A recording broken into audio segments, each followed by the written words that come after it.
Я приветствую вас, дорогие друзья, уважаемые гости и подписчики моего канала. Всем большое спасибо, что дождались сегодняшнего вечернего шума. Да, мы вот так вот немного пошумим с вами сегодня, 4 числа, между прочим, в 21:15. Да, там есть 21:05, в телеграм-канале 21:15. В общем, мы с вами вместе, а это самое главное.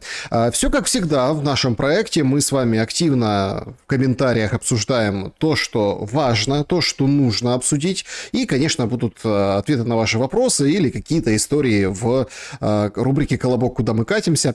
Поэтому активно общаемся с чатом и, конечно же, ждем ваших писем. Эти письма есть, причем есть такие даже, да, вот от военных, которые мне отправляют, а потом просьба не публиковать. В общем, на самом деле очень тяжелая ситуация на передовой, очень разное настроение в разных войсках, и это отображается на происходящем. Поговорим сегодня о Покровске, поговорим о геополитике, поговорим и о том вообще, куда мы идем, да, и к чему вот этот виток вот этого ада, который происходит на фронте, нас может завести. Но традиционно начнем с нашей самой любимой рубрики, это игра в города. Все очень просто. Слышите населенный пункт, который вам нравится, ставьте лайк. Ну и, конечно, очень здорово, что вы откликаетесь, и это безусловно, это наш с вами шум. С такой географией он еще более шумнее, еще более, ну вот такой громкий, как никогда. С нами приветствуют всех Западный Урал, Березники, всем привет, спасибо. Также Бердянск на связи, Мукачево, Афины с вами, Александр, пишет пользователь, Ростов-на-Дону, всем привет, привет Нефтеюганск, Оренбург, привет, спасибо большое всем за то, что пишете. Екатеринбург, Жуковский ждет с нетерпением, о да, Жуковский ждет, буквально несколько дней назад вас, ох, как хорошенько прокрутили, раскрутили по всем украинским каналам. Челябинск шумит, Одесса шумит, Москва, город-герой, шумит со всеми городами СНГ. Златоглавая, пишет кто-то. Ливан, Бейрут, ого. Севастополь, Пенза, Лиссабон, Шарнека-де-Капарика шумит. Южный Урал, Обнинск, Мариуполь, Волгоград, Тверь, Михаил Круг, Стаханов, Александра Шелестянска шутит пользователь. Спасибо, Гродно, привет большой в Донецк, Мамбасу, Кения, привет, привет и вам. Березники, спать пора уже, кто-то отвечает. Ну, действительно, разница колоссальная в часовых поясах, но тем не менее вы смотрите и в записи, поэтому если смотрите в записи, то тоже примите участие в этой игре в города. Тоже напишите, откуда вы. Псков здесь, Финляндия, Майами чутка шумит. Йошкар-Ола, Коломна, Саша, здравствуйте. Здравствуйте, Елена. Кишинев на связи. Вологда, Салам из Алматы, Бордо, Франция, Серпухов, Шикмент, Казахстан. Тыл Арестовича, кто-то пишет. Ух, Кривой Рог. Привет, Париж, Серпухов, Видное шумит, Московская область. Подольск на связи. Бордо. Было, но тем не менее, еще раз, ну потому что это еще и сорт, да, это не просто город, это и сорт. Сегодня праздник, да, в России государственный, но у всех православных истинный, это день иконы Казанской Божьей Матери, очень считается важным днем для людей, которые, ну, которые православные, да, вот. Это вообще уникальная история, очень почитаемая Божья Матерь в совершенно разных своих датах и вот иконах даже так, потому что вот очень много есть ликов Девы Марии, да, и Божьей Матери, и это вот все-таки женское начало, да, вот нашего народа, оно как бы проявляет. Новосибирск, 2 часа ночи, Стокгольм, у вас поменьше, конечно, да, Лиепая, Днепродзержинск, всех с праздником, да, Киевская Русь смотрит, Шикмент, правильно, Шимкент, ой, извините, пожалуйста, это я так, знаете, бегло читаю, Ямало-Ненецкий автономный округ, Муравленко, вот это да, ничего себе, Болград, Бессарабия, Санкт-Ленинбург, Кронштадт, Запорожье, Армения с нами тоже, спасибо большое, Аддис-Абеба, привет в Аддис-Абебу. Друзья, опрос нашего сегодняшнего эфира, он такой, достаточно серьезный, несмотря на все вот эти хитросплетения и абсолютный поток разного рода перебивающей друг друга информации с фронта, или о фронте, или около фронта, все-таки о главном, да, вот это такое главная веха будет. Как вы думаете, к кому у вернувшихся после войны украинских военных будет больше претензий? Я все дальше, и вот чем дальше идет вот эта война, чем острее фаза, слышу, вот сейчас ребята вернутся с фронта. А к кому, собственно, претензии? Варианты ответа. К Зеленскому и офису, друг к другу, имеется в виду разные подразделения, кто воевал, кто в тылу, кто сзади, кто спереди, кто повара, дроноводы, кто стрелки, кто ПВО. В общем, сами с собой будут не ладить. К уклонистам, ну, мол, я воевал, а ты где был? Уехал или в тылу отсиживался?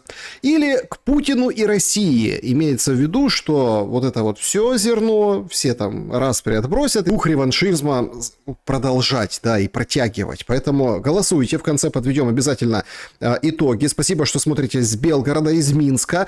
Село Шум, конечно, с нами, Россия, Башкортостан, 20 минут первого, минус 3 градуса. Вот так вот у вас. Спасибо большое. Да, там атошный синдром. Белый дом Трамп смотрит, и это замечательно. Раз Трамп смотрит, давайте с него и начнем. Значит, у Трампа на самом деле сейчас ситуация достаточно сложная. Ну, во-первых, в Нью-Йорке выборы, и там кандидат как бы независимый, но он за него призывал голосовать, и совершенно левый такой либерал. В общем, на это голосование смотрят все. Почему? Потому что у Трампа сейчас закрутилось. Первое, Китай, который на этой неделе должен подписать что-то, Бессент нам обещал, но там выкатили серьезный ультиматум, ну, мол, давайте, как бы без претензий по Тайваню, без каких-то, скажем так, моментов вмешательства в внутрикитайскую политику, в общем, целый перечень. А тогда мы готовы, давайте подписывать. Китай мудро, какая мудрая обезьяна, очень так витиевато и с интеллектом подходит к этому делу. То есть шатдаун, сделка с Китаем, выборы мэра в Нью-Йорке, Венесуэла на таком подвешенном режиме, в таком каком-то неясном... В чем неясном? Все уже как бы решили, да, что сейчас будет Трамп вторгаться, сейчас будет бомбить, сейчас полетят ракеты, сейчас побегут американские солдаты по венесуэльской земле. Но не тут-то было, потому что пресса сразу сливает, говорит, а у него есть варианты. Ну, там где-то чуть-чуть побомбить в море, где-то ограничить каким-то другим путем. То есть у Трампа на самом деле закручивается абсолютно не лицеприятная история. Плюс сегодня еще и обвалился там криптовалютный рынок. А это бывает, когда худо становится с решениями Трампа определенно резкими. То есть рынок ждет резких решений и абсолютно не ждет классной сделки с тем же Китаем. Ввиду прочего, очень символично выглядит вот эта фотография. Значит, это Мейсон Шторм. Так изобразил художник на выставке в Базеле Дональда Трампа, вот как лежащего на кресте, и название «Святой или грешник». Вот так на выставке, собственно, он увидел Дональда Фредовича.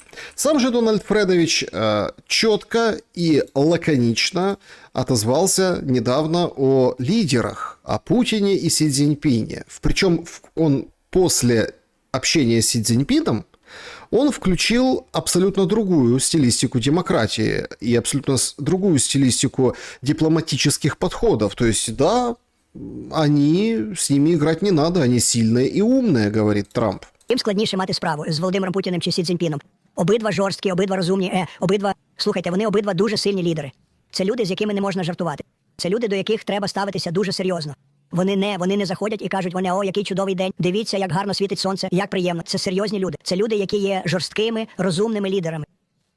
С одной стороны, многие сделали вывод, что после этих фраз, что это как бы Трамп себе набивает цену, мол, смотрите, с кем приходится иметь дело, и поэтому придется завтра запускать ядерное оружие, ну, пробовать Минутмены 3, куда они летят, куда долетят, это носители ядерных боеголовок, причем делает он это после Путина, ну, понятно, Ким Чен Ына, который с ним не встретился в Азии на АТС. И многие действительно ожидают нечто такого нестабильного в поведении Трампа, потому что догоняющий Трамп, особенно там с Хексетом, который там делает кадровые чистки, перестановки, абсолютно демонстрировавший совершенно пару месяцев назад, недавно, неуверенность в собственных вооруженных силах, ну, когда он их всех строил и там выгонял трансгендеров, всяких там других представителей. В общем, всем запрещено носить бороды только по медицинским показаниям. Это тоже очень интересный момент. Плюс, если тебе разрешено по медицинским показаниям некоторым носить бороду, находясь на военной службе, то ты там можешь не допускаться к Хексету на какие-то совещания. То есть там идет на самом деле очень серьезная такая борьба внутри за то, чтобы плюс-минус в чувство привести Пентагон, который теперь Министерство войны. То есть войны с кем и как вообще повлияет на все происходящее. Он там напал на Нигерию, да, и все так: Нигерия, убивают христиан, вот это все. Но на самом деле ему было плевать, убивают христиан, не убивают в Нигерии, Трампу имеется в виду, до момента очень интересной закручивающейся игры вокруг нефти. Венесуэла – это нефть. Нигерия – это тоже нефть. Ближний Восток, куда Соединенные Штаты Америки внесли резолюцию о том, что давайте внешнее управление, мандаты, вот это все там до 27 года будем управлять. Это через ООН будет проводиться, и посмотрим, кто проголосует, кто нет. Это тоже ведь о Ближнем Востоке, о стабильности и о нефти. Поэтому тут такой очень интересный может быть кульбит. Что же касается Си Цзиньпина, тот выставляет красные флажки Трампу и говорит: туда не ходи, давай вот так. И встречается с Мишустиным, подписывает коммюнике и демонстрирует идеологическое, экономическое сопряжение в работе с Российской Федерацией. Это на фоне всех санкций, где западная пресса бьет во все колокола, говорит: смотрите, китайцы сократили, индийцы сократили. Ну и тут же, в принципе, они не врут. Да, вот эти сократили, ну, сварганили другую компанию, и они же поставляют этим же, но это же вроде как не Лукойл и Роснефть, поэтому санкции соблюдены. В общем, здесь закручивается вокруг нефти очень серьезная история. Тем более, что арабские страны говорят: да-да-да, надо бы сокращать добычу. Цены как бы вот надо поддержать. После санкций цена немножко подпрыгнула. В общем, начинается очень интересный сезон и действий Трампа на вот этом нефтяном болотце. Что же касается Путина, у Путина сегодня день единства. Добрый день, уважаемые друзья. Сердечно поздравляю вас с Днем народного единства. Этот праздник учрежден в память о подвиге нашего народа более 4 веков назад, вставшего на защиту независимости Родины. Именно его великая сплоченность, ответственность и долг перед Отечеством позволили укрепить государственные устои, отстоять священное право держаться собственных корней и нравственных опор. И сегодня, сохраняя эти традиции, мы мирным, созидательным и ратным трудом защищаем суверенитет, честь и достоинство родной России. Ну вот смотрите, идеологически, вот в том числе и это поддерживает Китай. Труд не всегда мирный, потому что военное производство в России развернуто, дай боже. И, собственно, это сам Путин и подтверждает, свежее его заявление о том, что все, орешник теперь в серийном производстве. Это новость буквально нескольких часов назад. Орешник развернут, серийное производство, переброска в Беларусь, именно его обсуждал Зеленский пару дней на совещании. В общем, ну вот том, который мы обсуждали в прошлом шуме, в общем, здесь начинается очень интересное. То есть Путин за мир, мирный труд ратный, но война продолжается, и войну никто не останавливает. Плюс достаточно тяжелая ситуация на передовой, прежде всего для Украины. Об этом говорят все военные эксперты, все военные, которые находятся непосредственно у линии фронта или имеют источники конкретные, или связь, или как-то. В общем, все, кто анализирует плюс-минус ситуацию на земле, понимают, что для России она улучшается. Зеленский сегодня отправился настолько все, ну вот, опять-таки, тут даже можно построить логическую цепочку. Ситуация критическая, поэтому что первым делом делается? Отправляется Буданов. Буданов в Павлограде фотографируется, потом появляются снимки в каком-то штабе, где он сидит, кому-то звонит, что-то пишет ручкой на бумажке. Это вот 21 век, вот эти все эти технологии, а он что пишет, записывает, делает пометки, короче, работает. Знаете, вот эти фотографии все, ручка, бумажка, ну, ладно, Путин, да, который с карандашом и бумагой, он, говорят, и там компьютером так пользуется по необходимости, и в интернет особо не входит, поэтому понятно то поколение, но Буданов, ручка и бумажка, это прям демонстрация, что он работает. Но опять-таки кому? Тем, кто понимает, что ручка и бумажка – это работа. Но Зеленский пошел дальше. Этот антикриз не вывезли, там же был и Жуковский, Blackout, да, там же был и Орешник, который самый первый уничтожил Малюк, и половину панцирей перебили российских. И этого всего недостаточно, потому что ситуация накаляется информационно, поэтому надо ехать. Ну и, собственно, едет Зеленский туда, ближе к передовой, и приїжджає к Азову первым делом. Азову. Сьогодні бути тут, особисто нагородити вас, шановні воїни наші. Дякую за захист України і нашої територіальної цілісності. Несете службу на такому важливому напрямку. Це наша держава, це наш схід України. І я бажаю вам здоров'я, бережіть себе, безумовно, перемоги над ворогом кожного дня. То есть, смотрите, какая-то вообще упадническая атмосфера. Во-первых, ну, понятно, да, чтобы подчеркнуть, что это на передовой, это какой-то бункер. По тексту он абсолютно... Ну, знаете, когда есть застолье, и нужно встать и сказать какой-то тост, а ты как бы не готовился, именинник или там, например, виновник торжества тебе достаточно посредственно знаком, но нужно что-то такое пожелать, поэтому желают здоровья. Поэтому вот это вот, да, то есть хорошие, общие, добрые, теплые слова. Ну, вот так. И вот это все сейчас демонстрируется в каком-то там, да, вот это же, наверное, под землей где-то. Тут не прикопаешься, что это где-то в тылу. И вот он стоит, но он стоит без бронежилета, он стоит, собственно, в том же, в чем и ездил в Белый дом, ну, примерно в таком же, да, обряде. То есть Зеленский... Ну, как бы и тон такой какой-то очень уж траурный. С настроением что-то не то. Интересно, что? Слава Україні! Обязательно надо показать Редиса, обязательно надо показать Ермака, который вдумчиво смотрит вдаль. То есть карты, Сырский здесь, Сырский что-то такой встревоженный. Редис докладывает, Сырский грустит, все задумались. Корпус Азов. Вот так вот. То есть все поняли, да? Побывал впереди. Но тут это же сообщение было первое на протяжении сегодняшнего дня, и все подумали, подождите, ну как Азов? Ну понятно, Азов, там, да, вот самые боеспособные. Так сейчас там пекло, где же эти самые боеспособные? Что там эти 20 человек гуровцев, будановцев поехали? Где же Азов? Ну не воюют на Добропольском направлении. И все поняли, что Добропольское направление это не тот ад-адище, который должен быть. Поэтому он поехал к нацгвардейцам, это рубеж, там побывал, а также в одной из бригад. Так, одну из бригад взял к десантникам, прям вот поехал прямо на Покровское направление. Героический Зеленский. Это тоже потрясающе, как они подали это, эту поездку.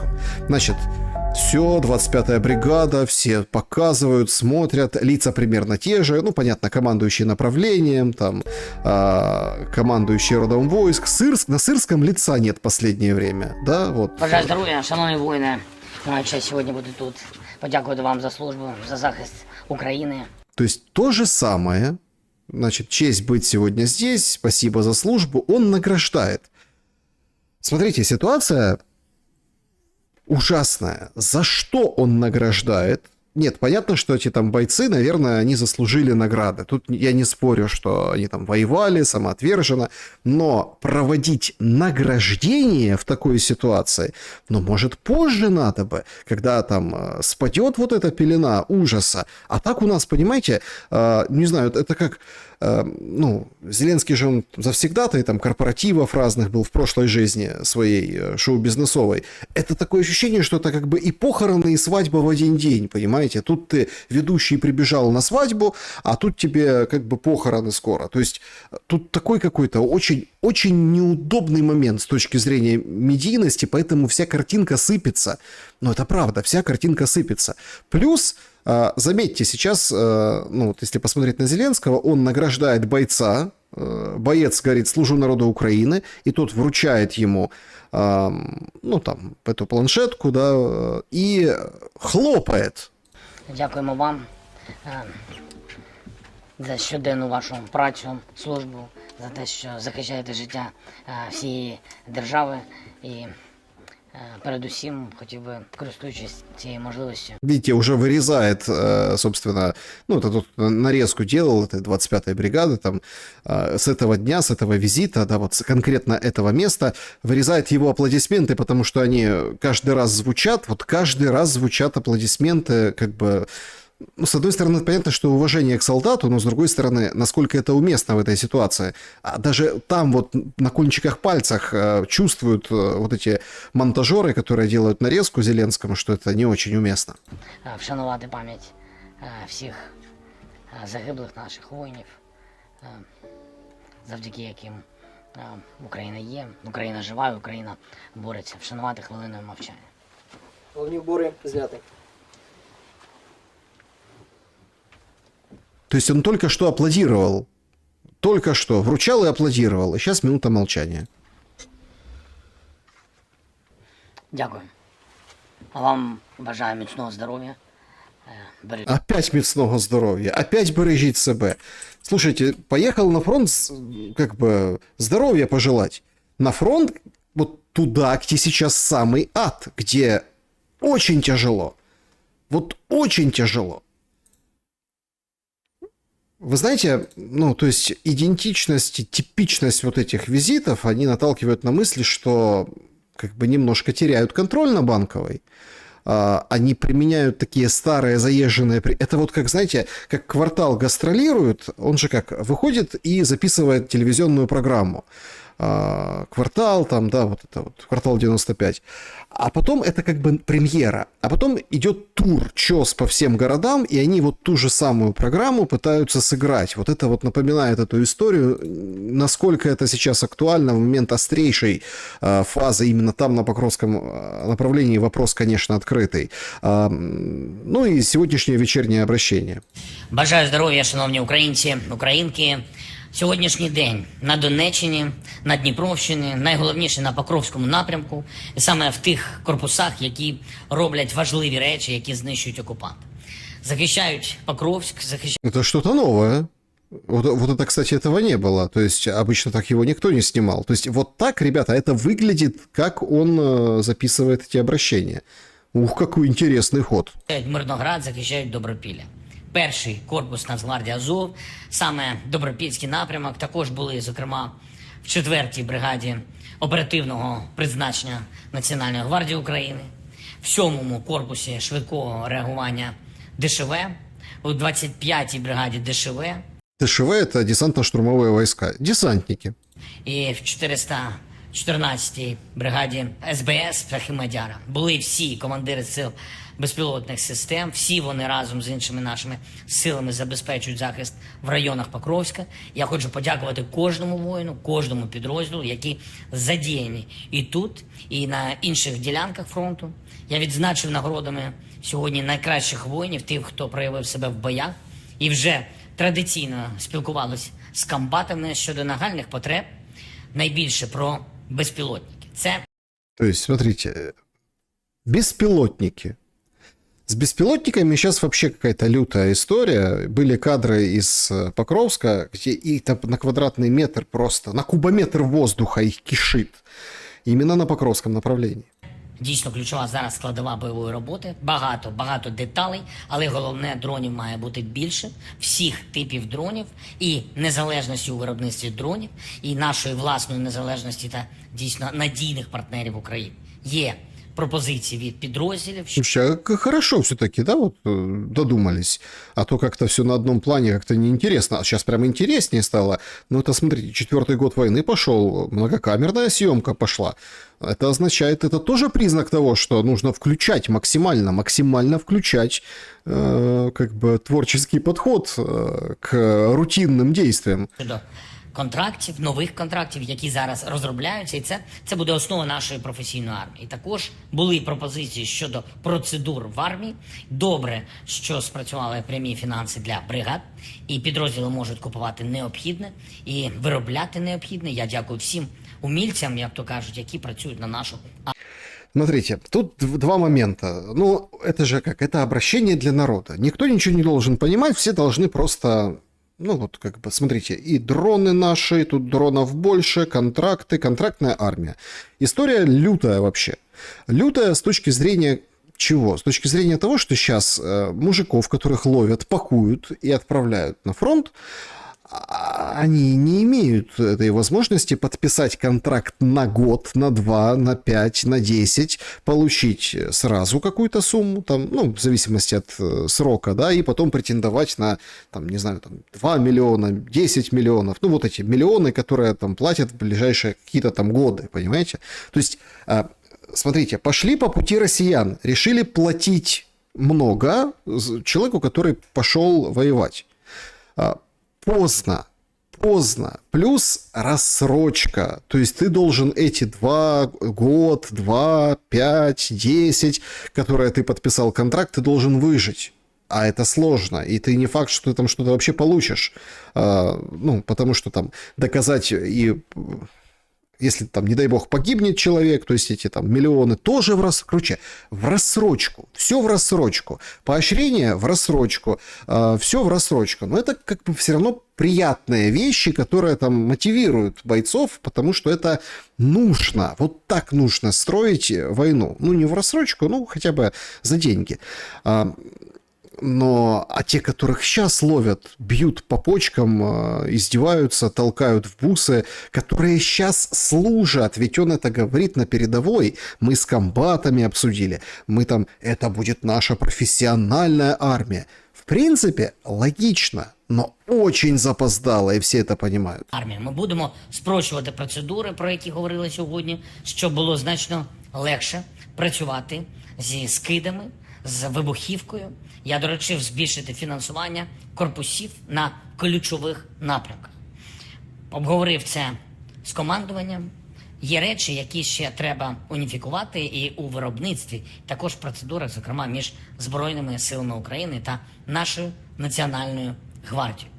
Детально обговорили, як працює рекрутинг і як додати більше мотивації нашим воїнам, багато ідей щодо нових розробок зброї.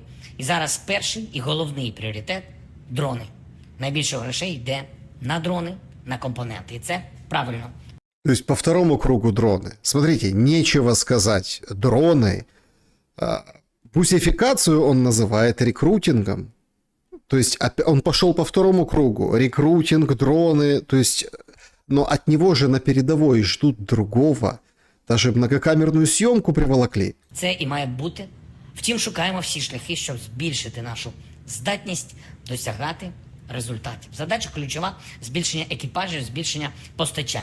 Російська армія вже не вперше була змушена переносити терміни захоплення, які вони собі там намалювали. Кто об этом говорил?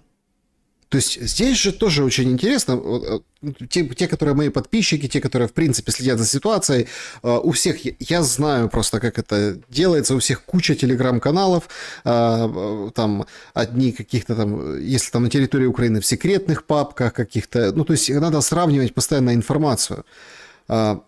Какие сроки? То есть Зеленский выдавал нам, украинская сторона выдавала сроки, что там до какого-то числа, там до 15 октября надо что-то взять, до какого-то там еще. Сейчас вырисовываются там до февраля, там Донбасс и так далее. Но где об этом было официально заявлено? Один раз это было, это Шойгу выходил, когда еще был министром, и говорил, мы там к такому-то числу что-то возьмем, и не взяли.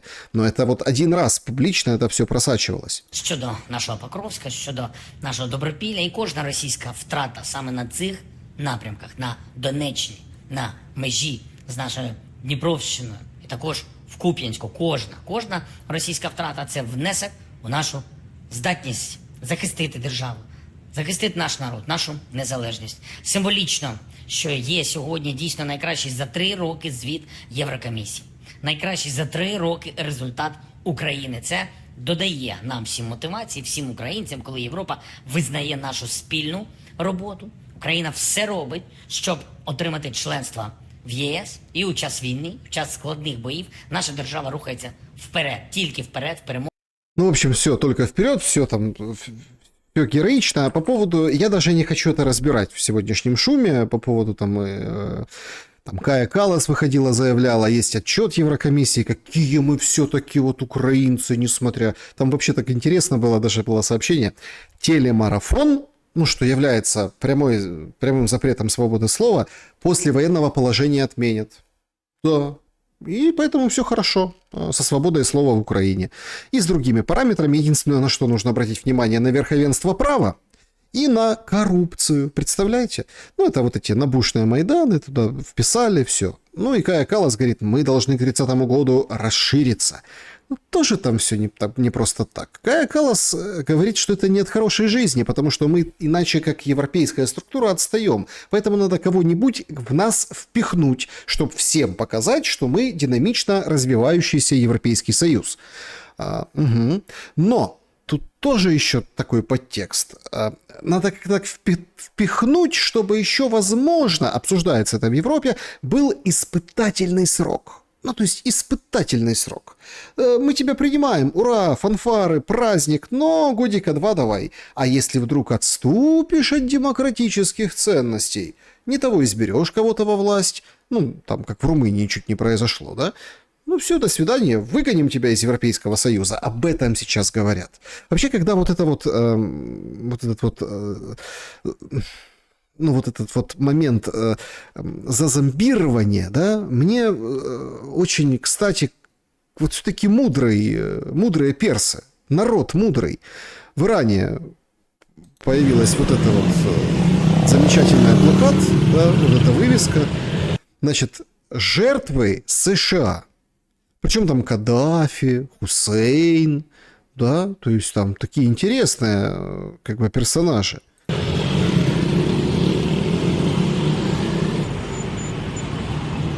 И Зеленский, вот тут справа, смотрит на всех, как жертва США.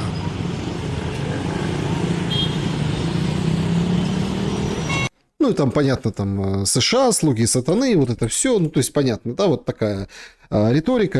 Иран все помнит.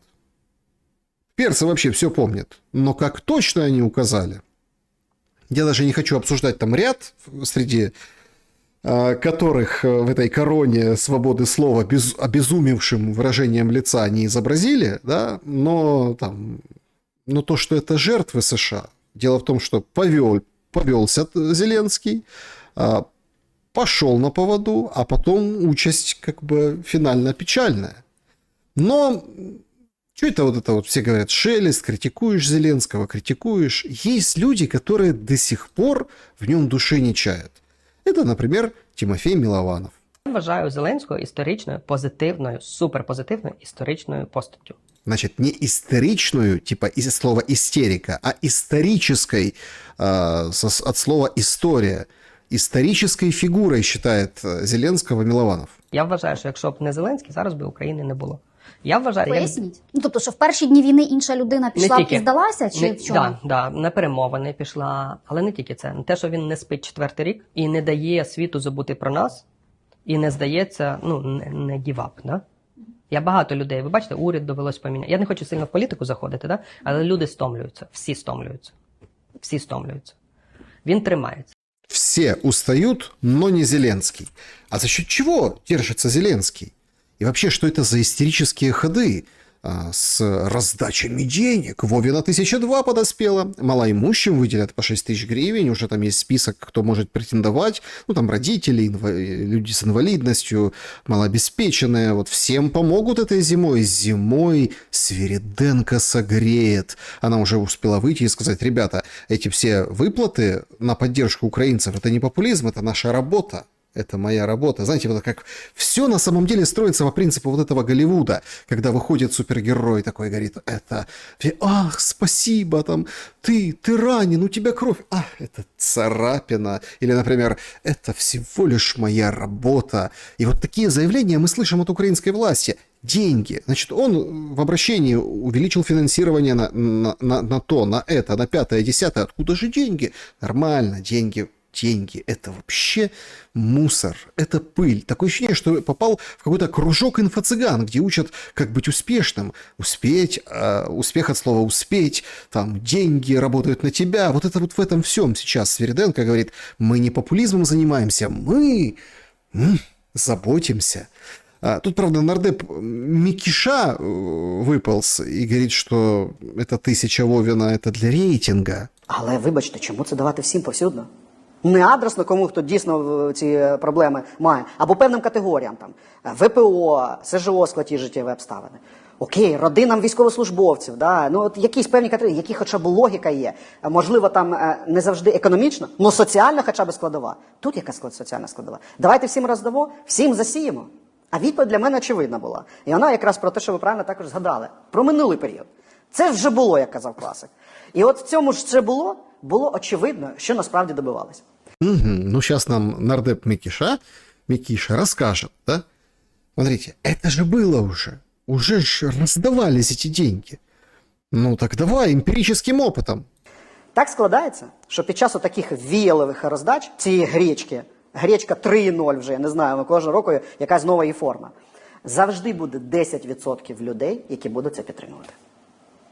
І на них і робиться акцент. В тому числі, дивіться, яка, і тут далі йде математика, звичайна конверсія.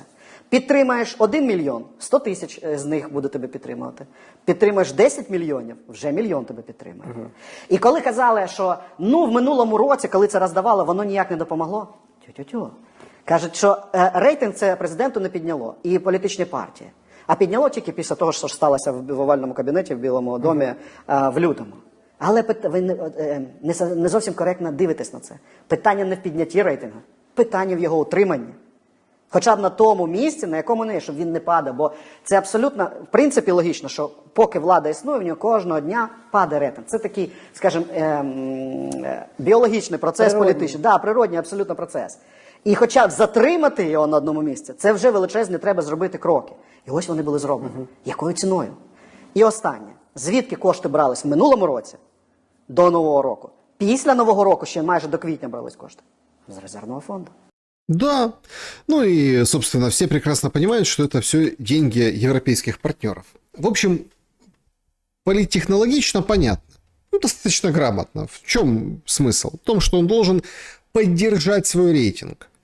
А вот эти потужные удары по России, какие-то там, не знаю, успехи деланные, как блэкаут в Москве, еще какие-то вещи, которые там стимулируют, это уже может или толкнуть вверх, или, ну, в общем, не дать упасть. То есть Вовина 1000 не дает упасть ниже. Ну а как же человек получил 1000 гривен? Что он пойдет в соцопросе скажет, что он не любит Зеленского? Или с Вовиной 1000 в кармане скажет, не, наши это скажут. Но там есть, как это, конверсия, как правильно говорит депутат. То есть из миллиона там 100 тысяч, может меньше, но это уже будет железно. Люди поддерживают вот эту раздачу слонов. Но как это бьется на провалах Покровска? Ведь Покровска реально испугались. Юлиан Рёбке пишет, что Покровск занят сегодня, это ближе к вечеру, на 85%. 85%. Вот такие карты рисуют с асинт-подтверждением. Вот там бои, вот там россияне, вот тут россияне. Это абсолютно не 200, не 300, не 400 и не 600 человек в Покровске. Но это мы еще к Купянску не пришли. Просто оттуда новости не дошли. Кроме вот этого зверского налета дронами по гражданским с флагами, где убили людей и собачку, причем люди там, видимо, шли пожилые и так далее. И сейчас стороны обвиняют друг друга, там, дрон Мадяра или дрон российский, быстро, причем то же самое видео, перерисовали эти водяные знаки и, в общем, выдают, в общем, что это совсем по-другому. То есть вчера по одному, сегодня по-другому. И, понятное дело, зверское. Этот ужас показывать я не могу, и, ну, думаю, все видели, понимаете, о чем это. То есть это ведь тоже, и все педали, все раскручивают. На самом деле таких видео, ну, для людей, которые, ну, такие, есть просто во всех потребителях средств массовой информации, категориях, во всех категориях есть люди, которые вот особенно, ну, вот, например, я всегда удивлялся, мне всегда было интересно, для кого по телевизору показывают криминальную сводку.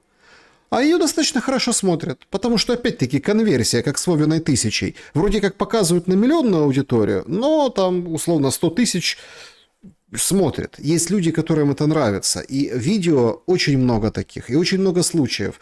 Как дроны российские атаковали мирных в Херсоне, потому что там все простреливается дронами. Есть очень много видео и историй, рассказов, как там Привольная, Рубежная, Луганская области, Лисичанск. Дроны украинские охотятся на мирных жителей, бьют там по водовозкам, которые подводят воду. Горловка, в общем, очень много таких историй. Причем там с одной и с другой стороны. Но это именно сейчас подается, сейчас раскручивается и сейчас, это крутится. Для чего? Для того, чтобы сместить акценты, для того, чтобы ударить на эмоцию немножко с другой стороны, чтобы все не видели карту Рёбки. Ну и вообще сказать, что Рёбки – это дурачок. Выходит военный с позывным Гера из 25-ї бригади, кстати. 25-ї бригади. На даний час заїхати в Покровськ, це вже можна людям давати за мужність. Тримати оборону в цьому населеному пункті дуже тяжко. Противник постійно дуже інтенсивно працює, в них дуже розвинута безпілотна система. Можуть тупо цілий день працювати з кидами FPV, поки повністю позицію не знищать. Тож обережно працюємо, щоб особовий склад себе не виявив, то передвигаємося в пішому порядку. Це час, і так само все одно противник виявляє. На даний час проблема – це в забезпеченні позицій. То есть пройти не получается в Покровске, незамеченным. Стараются, но все сложнее. Обеспечение. То есть, смотрите, это нам показывает Радио Свобода. Военнослужащего, который из 25-й бригады. Десантники, вот эти, к которым ездил Зеленский, да? То есть, ровно это же, только с другим выражением лица рассказывают украинские пленные в российском плену, которых уже начинают выводить и показывать, чтобы они рассказывали. То есть, было же предложение, давайте заведем прессу. Нет, вы что там, ни в коем случае. Причем некоторые аналитики очень серьезно говорили: Путин, зачем эти понты, зачем это хорохориться? Остановить огонь, в котел запустить разную прессу. К чему это? Зачем? И справедливо, кстати, подождите, такого не было раньше, что Путин останавливал войну и запускал огонь. Тут вопрос, это удочка для Зеленского, понятно. Но Зеленский тоже мог бы на этом сыграть, ведь опять-таки украинские журналисты, которые поехали бы, допустим, если бы Зеленский согласился в этот котел, они бы сняли и показали, какие негодяи русские, какие, в том же ключе телемарафона, да, и вроде как и Путин ничего не допускает, но тут же игра с самим фактом вот этого предложения. Я просто обращаю внимание, что этот боец, он рассказывает ровно то же самое, что и те люди, которые вышли к россиянам или которых россияне забрали в плен. Они выжили, и они в плену не горели. Обеспечение ноль. Командиры бросают, обещают менять не получается. Передвигаться по Покровску практически невозможно. Це провізії, зарядних батарей, які радіостанції заряджають, вода, зараз теплі речі. Це все доставляється великими бомберами, всіми можливими шляхами, які можна зайти доставити. То есть вот так это все, собственно, и выглядит.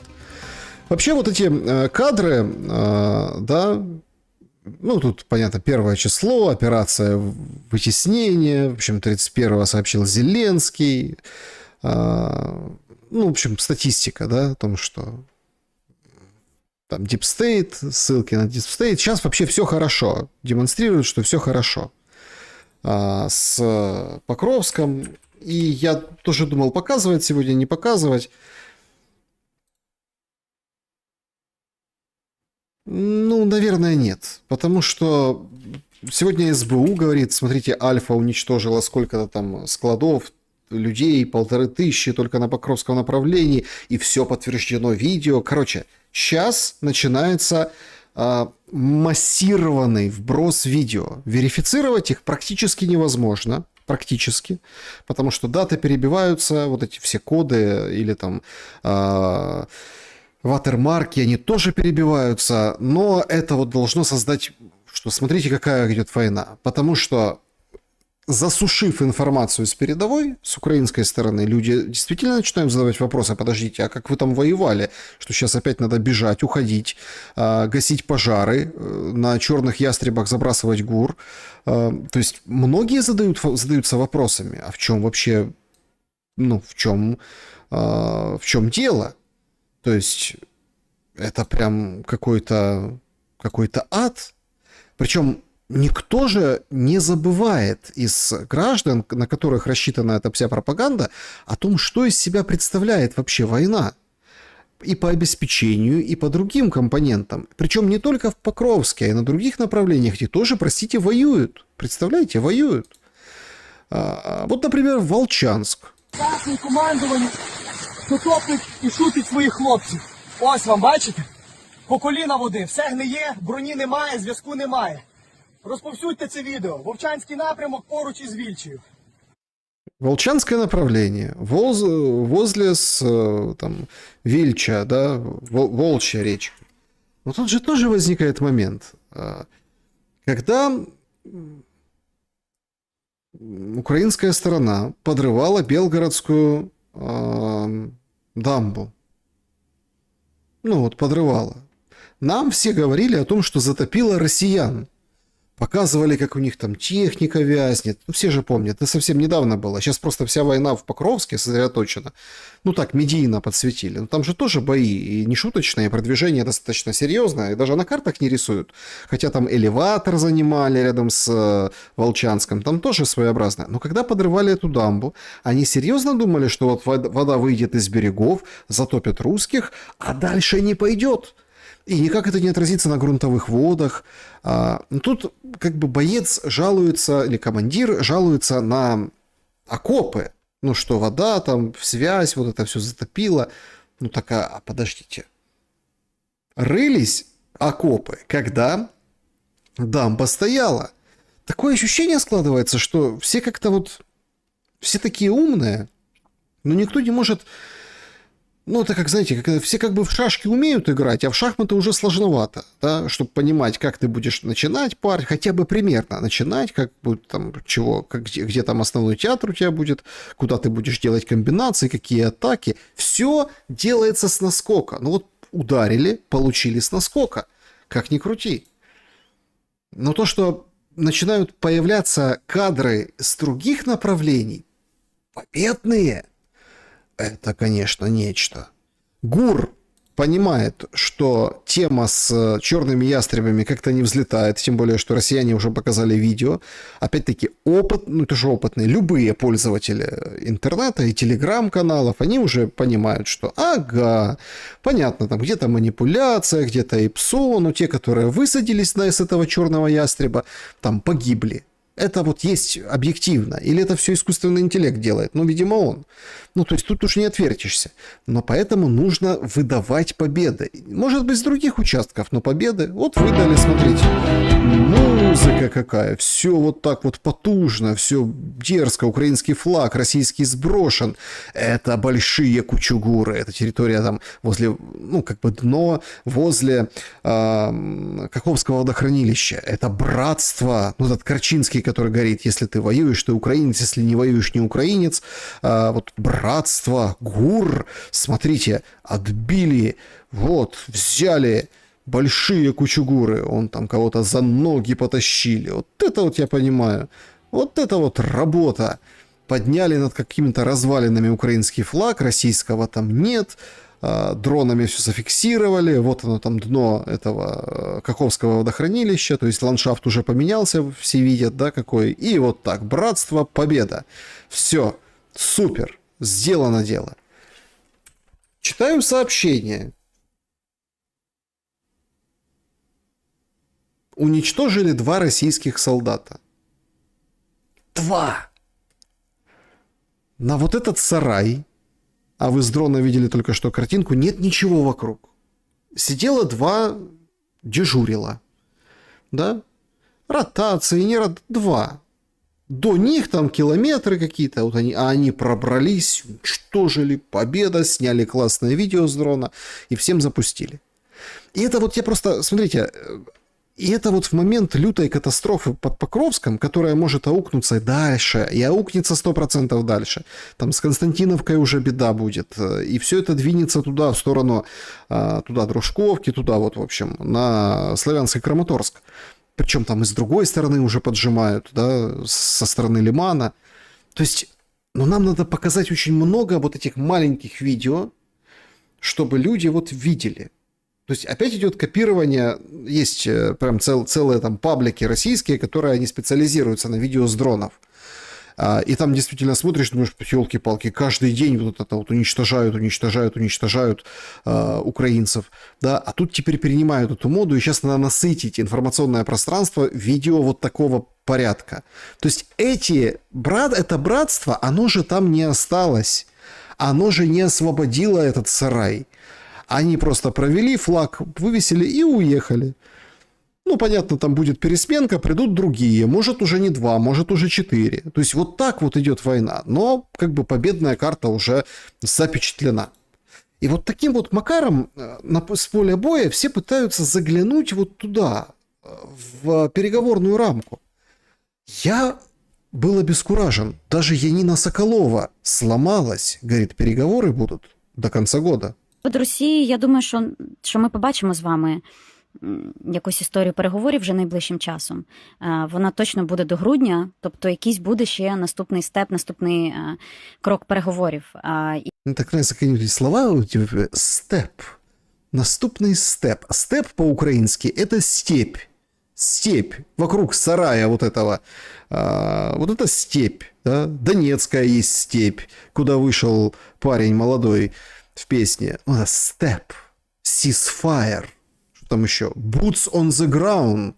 І я думаю, що росіяни будуть рухатися до питання зупинки, ну, нібито зараз це і узгоджено, під килимом це говорять попередньо перед зустрічю очільників держав, зупинка на тій лінії фронту, де ми зараз з ними воюємо. То есть, она говорит, россияне будут идти к остановке на той линии фронта, где мы сейчас с ними воюем. А что так не радостно? Это уж Зеленский добивается. А я объясню, почему Янина Соколова не радостна и аж не накрасилась, и на себя не похожа. Потому что линия фронта движется. И после Покровска вполне вероятно, с высокой вероятностью двинется дальше. Нам уже говорят военные эксперты в украинских средствах массовой информации, что да не так уж и важен этот Покровск. Покровск был важен, когда была система укреплений, вот это с 2014 года большая, да, но сейчас там дырка, там дырка. Поэтому что там тут Покровск? Некоторые робко говорят, погодите, но Покровск, это же высота. А те говорят, да, высота и высота. Ну, там. Тут мы отметаем, скажем так, любые претензии на какую-то военную науку. В общем, начинают вот эту историю.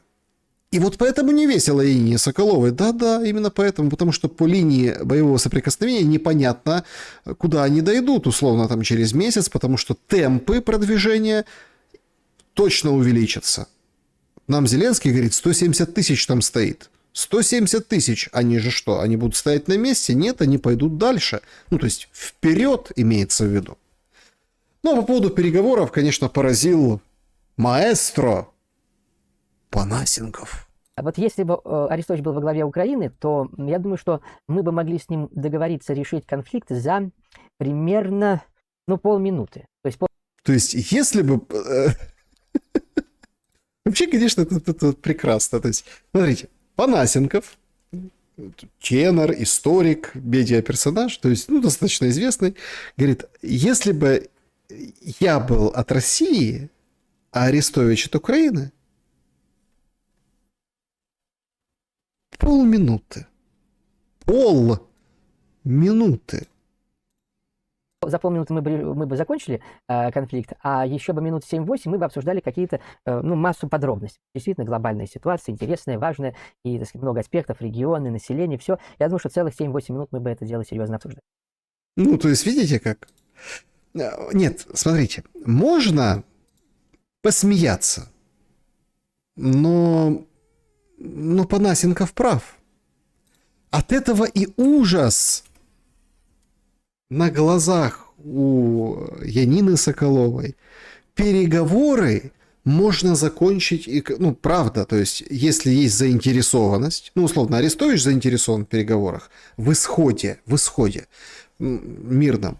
Панасенков заинтересован. Тот понимает, там российский интерес, тут украинский интерес. Они находят общие точки, ставят на них акценты, от этого все уже чертят. Действительно, 7-8 минут. Но, судя по всему, будет 7-8 лет, потому что там Путин, а не Панасенков. А тут Зеленский, а не Арестович. Ну, вообще, конечно, эти медийные персонажи,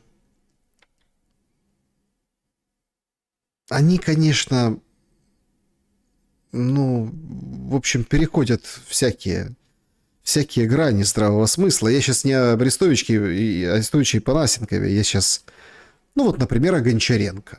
Гончаренко запустил рубрику «Альтернативное видеообращение», где он как бы пародирует Зеленского. Дорогі українці і українки, бажаю здоров'я, а воно вам знадобиться, бо попереду складна зима, але не переживайте. Да, може бути і холодно, і голодно, але нічого. Я все вирішив, я знаю, як вас врятувати. То есть, смотрите, четко уловил. Бажаю здоровья. Он всем, Зеленский, здоровья желает.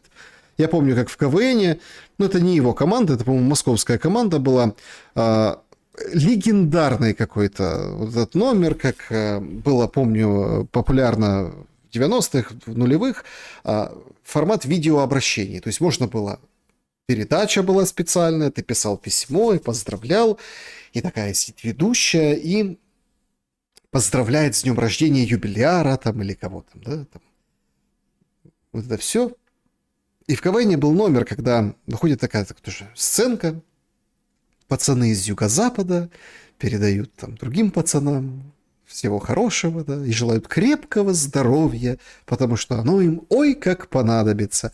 Ну, то есть Гончаренко начал, в общем, в политике в своей внедрять вот этот свой КВН. Ну да, не вдалося захистити енергетику, бо мої 5-6 менеджерів були зайняті тим, що тирили гроші.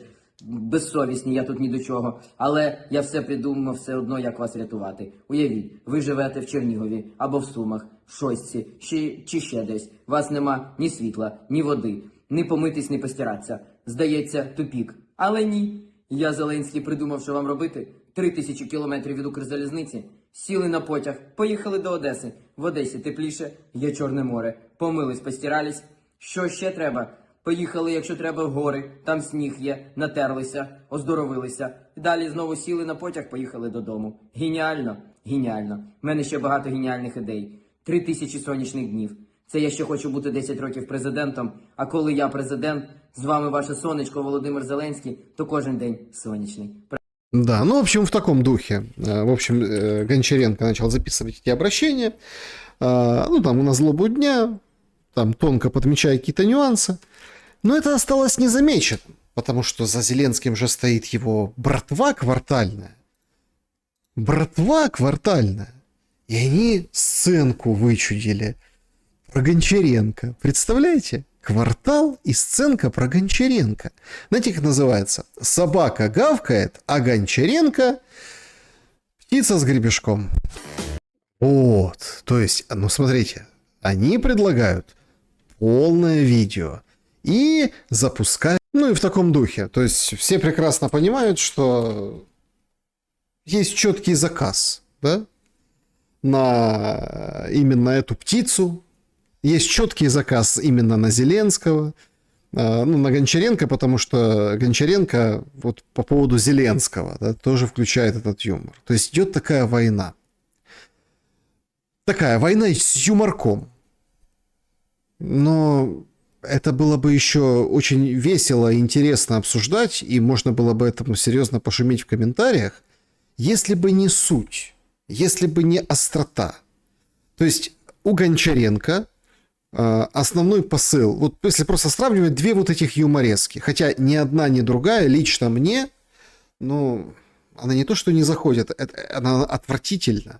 во время войны, когда вот очередные дроны попадают по домам, очередные люди гибнут, очередные люди остаются без света, очередные люди страдают и умирают, а кому-то приходит похоронка, а кто-то не может дождаться, жив, не жив их пропавший без вести мужчина. В этот момент у нас идет война с юмором, политическая. Если Гончаренко говорит и как бы подразумевает, он не юморист при всех там его характеристиках, но он не юморист. Может, как-то играл в КВН, ну, как бы это дело такое молодое. Он как бы политик, он с политической целью говорит. И у него есть реальная подоплека. Это холодная зима, отсутствие света, воды. То есть это беда. И он как бы стебется, он вот это вот шутит, что поедьте в Одессу, там теплее, в Карпаты 3000 километров на Укрзалезнице, почему бы и нет. Ну, там уже вышел Лещенко, говорит, не-не-не, это не в пиковое, это когда вот межсезонье, когда полупустые вагоны ходят, тогда вы можете использовать свои 3000 километров. Ну, так, скорректировал, на секундочку. Все ж подумали, сейчас куда-нибудь там выходные какие-то. Не-не-не. У него зима, а у этих, у кварталовцев, а у них как бы половые предпочтения. Там за эту сценку, она длинная, там, да, смешная, там, ну, по крайней мере, судя по записанному смеху в зрительном зале «Квартала 95», она очень смешная. Там вот несколько десятков раз-то прозвучало, что Гончаренко, да, петух. И вот мы видим смыслы. Но людям, похоже, не нужны эти смыслы. Потому что на полном серьезе по телемарафону выходит глава Укрэнерго сегодня и говорит, украинцы, не топите больше 20-22 градусов, оденьте лучше лишний свитерок і помогите сохранить українську енергосистему. Споживачі, а саме побутові споживачі, які є на зараз найбільшим споживачем електроенергії в Україні, мають змінювати свою поведінку в першу чергу. То есть, смотрите, сидит этот руководитель Укрэнерго и говорит, самые большие потребители электроэнергии в Украине – это бытовые пользователи, ну, абоненты. А что с предприятиями? Да нет, ни хрена этих предприятий, они не самые большие. Всегда же было наоборот. Всегда было там, подавался, например, газ, ну, образно, на предприятие какое-то там, в каком-то райцентре. И это все было вот туда, там, сталелитейное какое-то производство, еще какой-то большой какой-нибудь там, не знаю, завод, цех. А потребители, ну, как что там они сожгут своими комфорками, да, или там теплом каким-то там, и там этим ТЭЦ, газ, там удобрения, например, делались на каком-нибудь азоте, да. А сейчас нет. Сейчас вы, пользователи, вообще, если бы не вы, то электроэнергии не надо было так много. Поэтому давайте экономить. Потрібно не доводити температуру в приміщеннях, мабуть, до тих максимально комфортних 20-22 градусів, а одягнути додатковий світер і цим допомогти нашій енергосистемі справитися з тими викликами, в яких ми працюємо. Одень дополнительный свитер и помоги украинской. Вот так вообще и победим, слушайте, в войне. Лишний свитер надели, помогли энергетической системе, и все вообще будет замечательно. Вот прям вот бомбово. А еще это очень важно делать на правильном языке. Это вот обязательно нужно это делать на правильном языке. На украинском, конечно же, вы подумали, на каком. Значит, мовная омбудсменка сегодня сделала даже, смотрите, инфографику нарисовали. Уповноважений з захисту державної мови за отказ обслуживать в государственном языке водителя такси из Харькова оштрафовали на 5100 гривен. Ну, там 120, сколько? $130, да? Ну, там больше, чем $100. За отказ обслуживать на государственном языке. А? Вообще вот это вот место языкового омбудсмена, это вот прям нечто. Она взялась так за Харьков, системно взялась. то там, я вам показывал в прошлом шуме, там девки поют в караоке, да, русскоязычные песни «Рома, Рома, Роман», она говорит, надо протоколы составлять. Сейчас вот таксист попался, отказался на госязыке в Харькове обслуживать, 5000 заплати, как с куста. Вообще-то место такое, оно многих не отпускает. Вот «Эспрессо» нам сообщает. Если мы не можем стабилизировать языковую ситуацию в образовании, выпускники школ останутся двуязычными. Угрожает Кремень. Прям угрожает? Кремень! А чем страшны выпускники школ, у которых двуязычие? Чем они страшны? Ну как же, чем они страшны? Чего этого Кремня спрашивать? Он уже бывший омбудсмен. Давайте спросим у Патураева.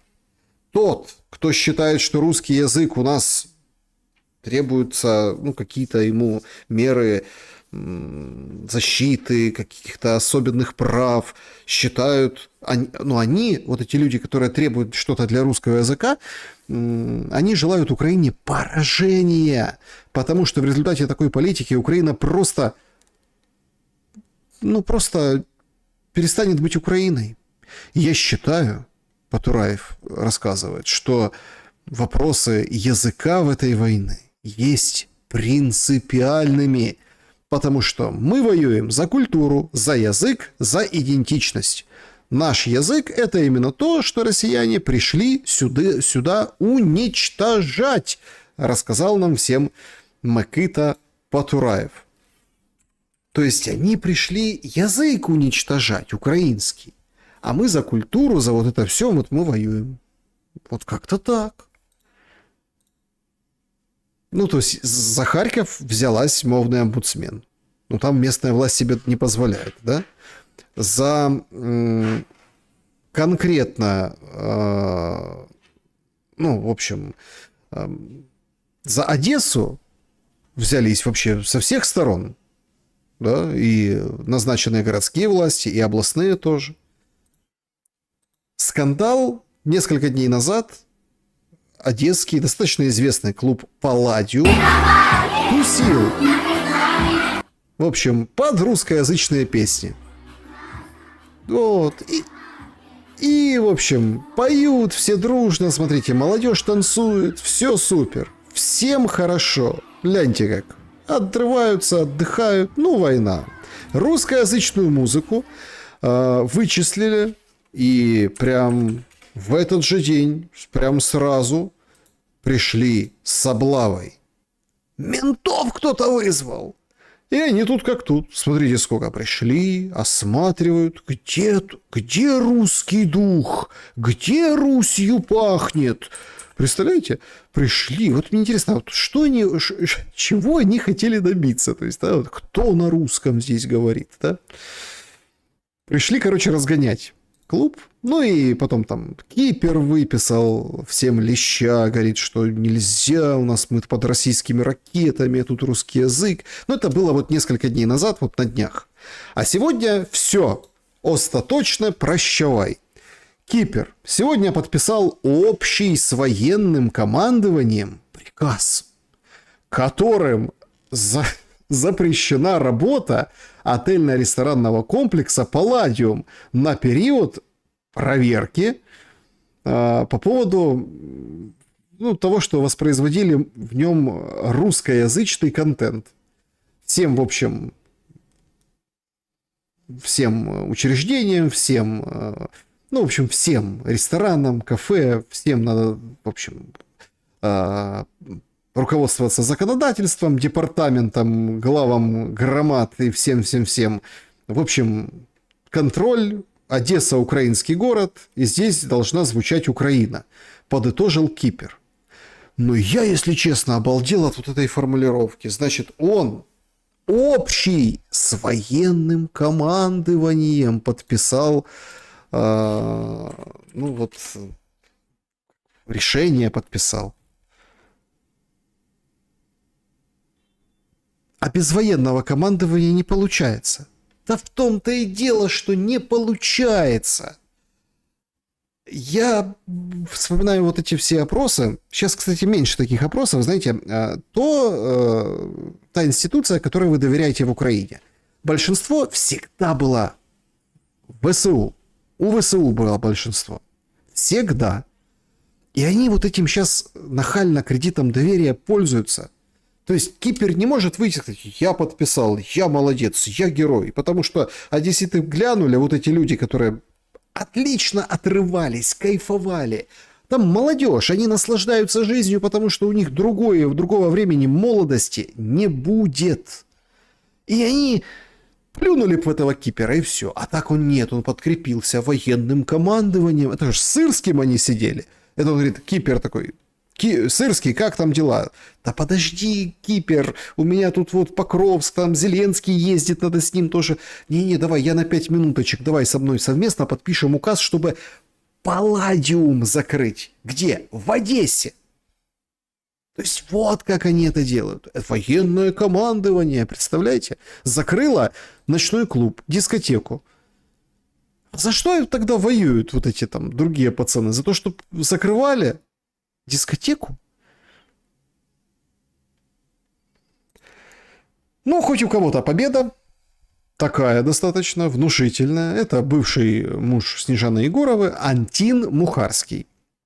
Люди питають, от зачем был Антон, стал Антін, работал человек в театре Леси Украинки, играл главные роли, уходит он на пике успеха, это он о себе. Работал человек на телевидении, имел кучу денег, ушел в никуда, стал Орестом Лютым, это новый псевдоним Мухарского, потеряла семью, в общем, личность, все свои состояния, друзей, нажил множество врагов. Зачем эта вся суета? Ради чего? Чтобы одним днем, в один прекрасный день подумать, лежа на диване: блин, а мне удалось изменить этот мир к лучшему. Вы думаете, да? Что? Вот, знаете, вот есть такое выражение, бабушка моя говорила: дурень думкой богатеет.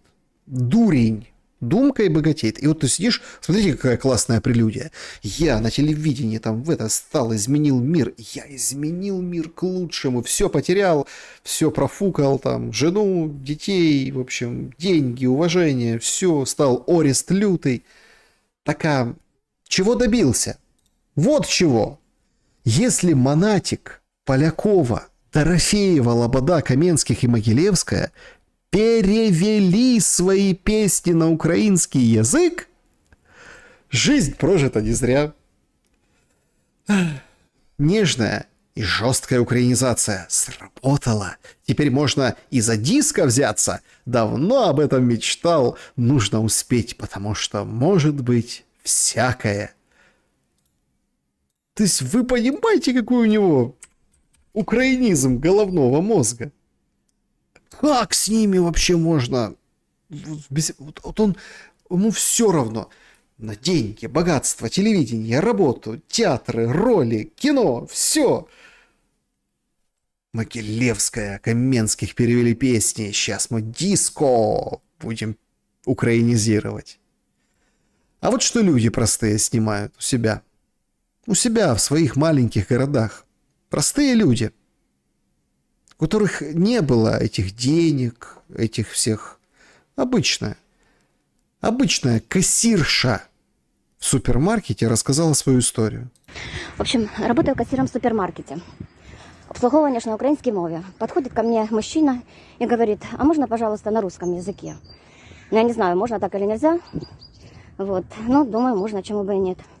Ну, короче, обслужила на русском языке. Все, до свидания, спасибо, приходите еще. Следом парочка подходит. Парень с девушкой, ну, лет 30-35 максимум. В общем, і так вітаю, і я ж їм вітаю, доброго дня.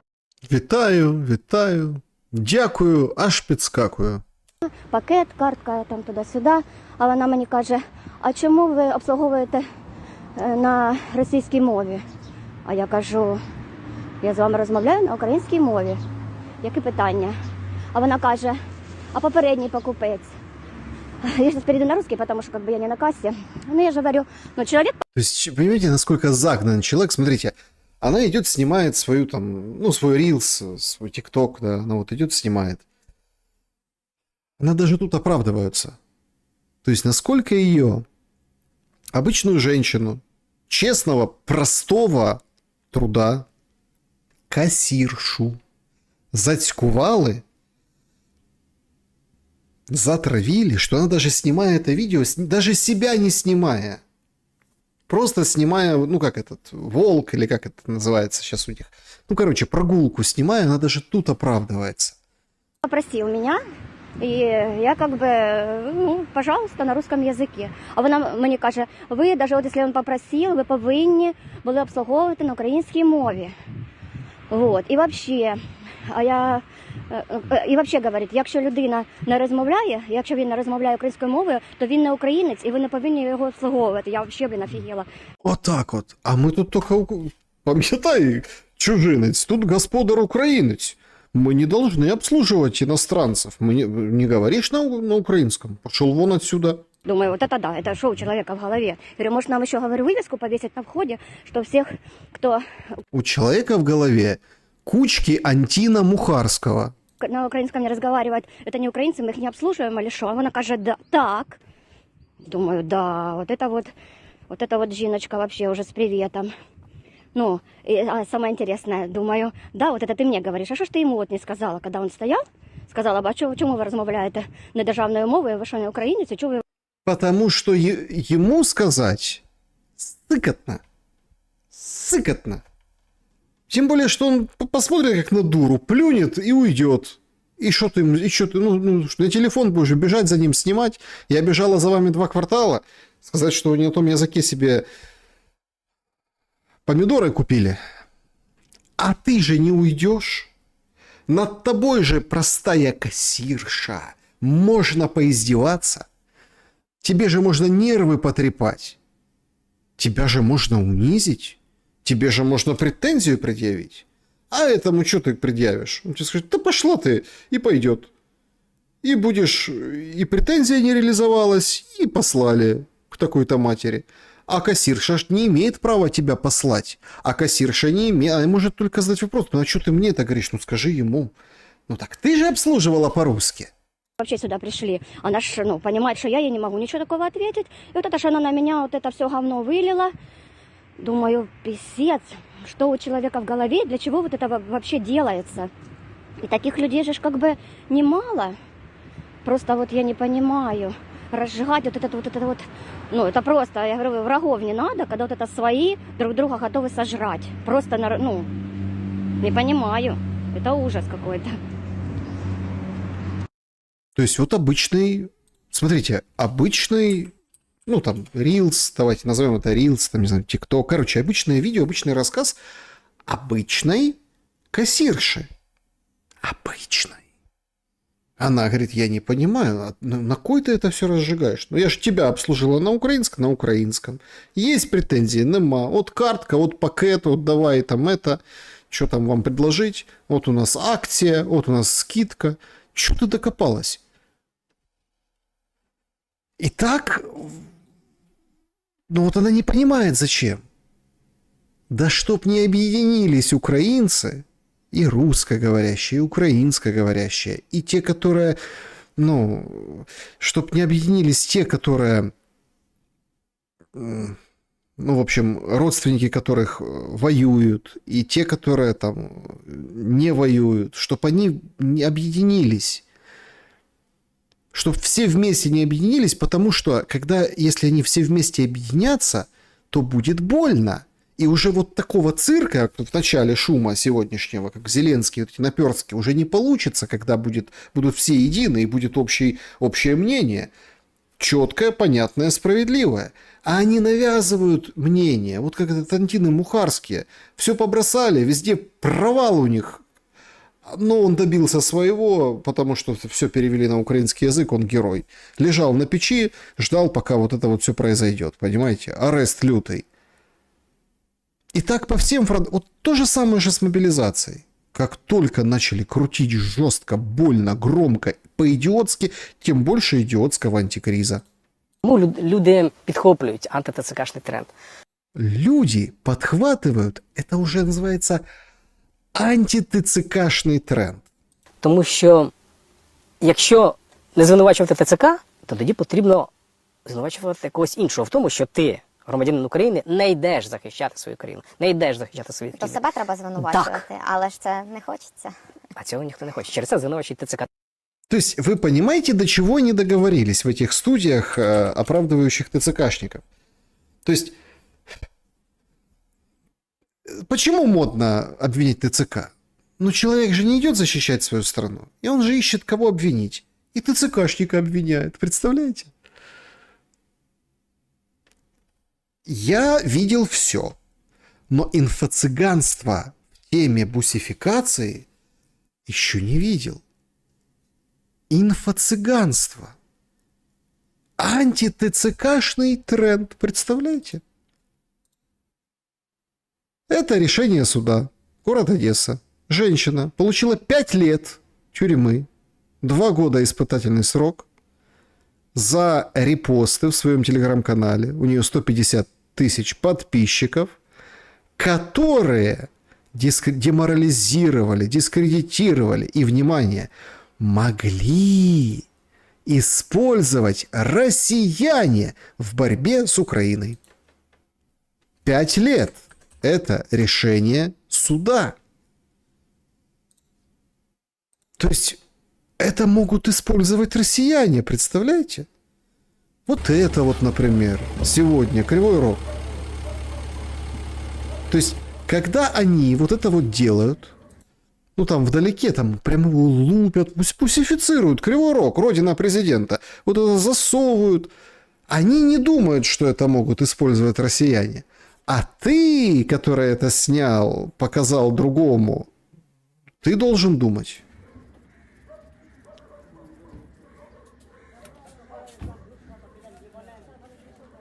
Ну, нормально. То есть ты должен думать, ты виноват. Или вот в Днепре. Ти диви, як біжать, да? Нам не перегородять хоч? Ні. Не йди. Четко. Смотри, как побежали за пацаном. Смотри, назад сдает. Нам не перегородят? Нет. Пауза. Гниды. Я, по-моему, что-то подобное в русской литературе когда такое встречал. Ну, такие диалоги. Оно настолько какое-то кинематографическое, литературное. Ты смотри, как побежали. Нам не погородят? Или там этот бус стал сдавать назад. Задумчиво или там встревоженно, а нам не перегородят? Нет. Выдох. Гниды, говорит герой. Так это и есть. А как можно назвать этих людей, если та же Одесса, где вот эту женщину 5 ей дали за видео в ТикТоке, а другой женщине вот таким макаром встретили с буса. Женщина в возрасте. Женщина открыла заглянуть в бус, кого там пакуют, и получила смачную струю в глаза. Это струя Зеленского, женщина. Струя в глаза, божья роса. Чего ты заглядываешь по этим бусам, тем более там военная? Хотя на нем не написано, что он военный, но тем не менее. Все, утрись, как говорится, утрись. Ну и другие женщины уже не так активно, ну, в общем-то, нападают на ТЦКшников. В Одессе вообще какой-то прям урожайный период последние пару дней. Вот, пожалуйста. На ковре из желтых листьев, в платьице простом. Бусификация подобралась неожиданно. Напали дружненько, ручки ломают, футболочку задрали, скрутили, потянули. Бус открыли. Засовываем. Засовываем. И человек, снимающий это с окна первого этажа, из-за решетки, тихонечко Это, конечно, искусственный интеллект. Смотрите. Номера сгенерированные. Как там, если сгенерировал искусственный интеллект, там будет там 5 колес у этого буса, да, или там, ну, какие-то баги, какие-то вот эти ошибки. Но больше всего меня лично поразила вот эта одесская мобилизация. Вот это! То есть, тречок мелстроя, бэм-бэм-бэм-бэм-бэм-бэм.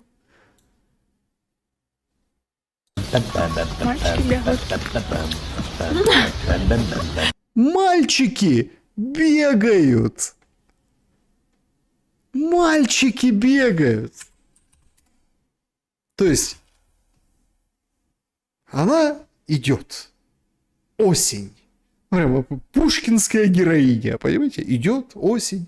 Она накрасилась, намарафетилась, снимает. А мимо нее погоня. Мальчики бегают. Это, знаете, это даже нет, это не Пушкин, это вот что-то вот из японского. Какой-то вот там Хокку там, да? Зеленский Покровск потерял. Мальчики бегают. Понимаете, ну это какой-то прям, ну, цирк. Цирк. И это уже норма жизни. Да-да, нет-нет, да будет свет. Что там еще? Бриджи там, что-то такое. Да? И мальчики бегают. В этом живет Украина. Да и вообще, а что сами не идут мальчики воевать? Так хорошо же воевать. Хорошо воюются. По крайней мере, об этом нам сообщает позывной дед, Гром. История феноменальная. Я вот думаю, знаете, напишите, помогите мне, пожалуйста, в комментариях, я вас очень прошу. Напишите вот самый обескураживающий идиотизм. Это вот эта девочка, которая... Мальчики бегают по Одессе мимо нее, да? Или вот дед Гром. Все-таки солдатские пайки – это вещь. Получили пайки, решили влупить борща. Смотрим, а в разных пайках 3 вида борща. С курицей, свининой и говядиной. Смешали все в кастрюле и получили шикарный борщ на 3 видах мяса. Настоящий. Викинги, хотите кушать борщ на 3 видах мяса? Айда в силы обороны.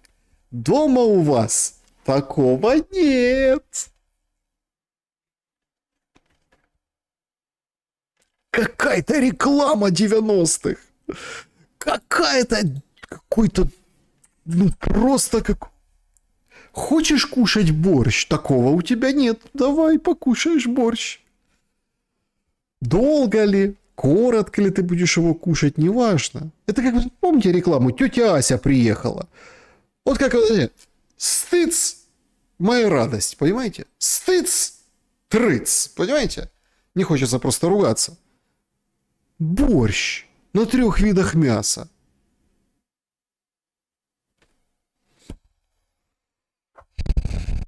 Давайте в силы обороны. У вас дома нет такого борща.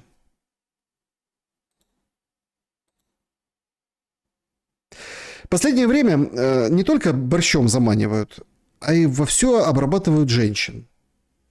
Мобилизация женщины. Это прям дело такое. Значит, то какие-то резервисты, там Тимочка с сухопутных войск резервистов, то еще кто-то говорит, а вот у меня служат, а у меня служат. Я вот думаю, знаете, находятся же какие-то такие трезвые какие-то голоса. Вслушиваешься, а оно тоже не трезве. Мобілізація, вона достатньо швидка, вона йде в пришвидшеному темпі, як і повинно бути. Але мобілізовувати жінок, хто буде працювати? Хто?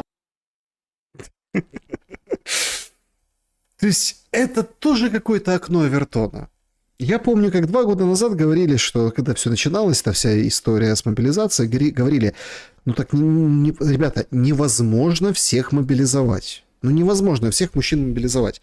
Кто-то должен работать. работать. Причем не в сфере вот этой, то, что вы там называете, как это, критической инфраструктуре, а вот нужны реальные специалисты, нужны какие-то люди, которые там, если их потеряет предприятие, завод станет, например, фабрика, мануфактура развалится, предприятие закроется, налоги не будут поступать, сбыта не будет, экономика умрет. И это звучало, я помню, года 2 назад, 1,5, как какие-то такие серьезные аргументы, и все так думают, ну да, тогда только начиналось вот это ужас этой мобилизации, и тоже не верилось всем с трудом, что это возможно, но тем не менее все как-то верили в здравый смысл. А сейчас у нас окно Эвертона добралось до женщин, он сидит и рассказывает, нельзя женщин мобилизовать, иначе кто економіку підтримувати буде, работать хто буде, налоги платити. Буде сплачувати податки, хто буде підтримувати цю країну зсередини, бо те, що ми бачимо на прикладах з історії, саме жінки не дали розвалитися країні у Другій світовій війні, у Першій. Женщины не дали развалиться стране во Второй мировой. В Первой мировой... Какой стране не дали развалиться женщины в этих войнах? Украине? Да ладно. По-моему, Украине дали развалиться образованию. Женщины не дали развалиться. Світовій в будь-якій країні, тобто на жінках тримається вся країна, яка вдома в тилу. Смотрите, тезис о том, что на женщинах держится вся страна, я разделяю. Да, на женщинах. Да, и женщина в Украине имеет специфическое к себе отношение. Этим там во многом там отличаемся от россиян, например, от белорусов. Ну, по-другому к женщине относятся в Украине. Это правда. Вот пишите в комментариях, если это не так, говорите, что нет, это... Все равно я останусь при своем мнении. В Украине женщину больше уважают и действительно на ней больше держатся, на женщинах в Украине, в украинских семьях. Семьях. Но не потому, что женщина должна впахивать и платить налоги и чего-то там кого-то содержать. Но не в той Украине, которая сейчас пропагандируется, не в тех реалиях, которые слепо, по-идиотски переняли, а теперь не знают, что с этим делать. Не в тех масштабах, ну, этого идиотизма. Идиотизма. Признание на общественном телевидении, суспильном, женщины, трансгендера, как ей сложно воюются, как командир ее выпхал из вооруженных сил силой, почти уволил. 5 років служив, там була в АТО, там ще туди-сюди, оце все. І тут мене отак от, я думаю... Эмили. Подписывают ее трансгендерная женщина и ветеранка. Ветеранка! Нашим, типу, за що я служу? Тому командир ще намагався від мене здихатись. І на 3-й раз він знайшов пункт, що в нас є закон про державну таємницю, і в ньому є там наказ про перелік хвороб, які перешкоджають типу збереження державної таємниці. І там просто усі психіатричні захворювання, в тому числі транссексуалізм. І мене позбавили допуску до державної таємниці. В ГУРі немає, ну, взагалі, в принципі, в армії немає офіцерських посад без допуску. І на... Смотрите, то есть ГУР, какое-то подразделение. Будет смешно, если это подразделение братства, которое мы сегодня уже упоминали. Ну, там вряд ли. Сестринство скорее. То есть командир вместо того, чтобы войной заниматься, вместо того, чтобы, ну, как-то, не знаю, там, это же ГУР, операции проводить, думать, как ты будешь выпрыгивать из черного ястреба, когда у Зеленского подгорит на каком-то участке фронта. Ты должен делать так, чтобы у тебя не развалился твой коллектив от вот этого представителя. И он с 3-го раза только смог ее, или его, вот это оно смог выпереть. С 3-го раза. Потому что нашел пункт, что там с психическими моментами нельзя допускать к гостайне. Гостайна, разведчик — это гостайна. То есть тебя надо увольнять. И поэтому он вообще этому существу одолжение сделал. Теперь она ветеранка. Ветеранка. С 3 попыток он ее сбил с своего подразделения. И то потому, что в старых нормах вот этот сексуализм — это болезнь психическая, и поэтому вот это им нужно было работу проделать, не шуточно. Третій раз вони такі, типу, просто, що нам робити? Там, що капітана на солдата ставити. Ну, і тому вирішили звільнити. Тобто, сама по собі транссексуалізм, сам по собі, він не є підставою для звільнення просто так. Ну, то есть, уволили? Нет, не потому, что ты некур. Некур – это такое выражение, не курица, не петух, некур. Не потому, что ты, а потому, что нельзя тебе гостайну давать. А так вообще нет, у нас очень все демократично. Очень демократично. Особенно как в киевских пабликах сегодня, это, конечно, ужас. Незвичайний урожай грибів в Солом'янському районі. Соломенский район Киева отличился. Страшно ходити через цей яр. Як видно, грибів вродило.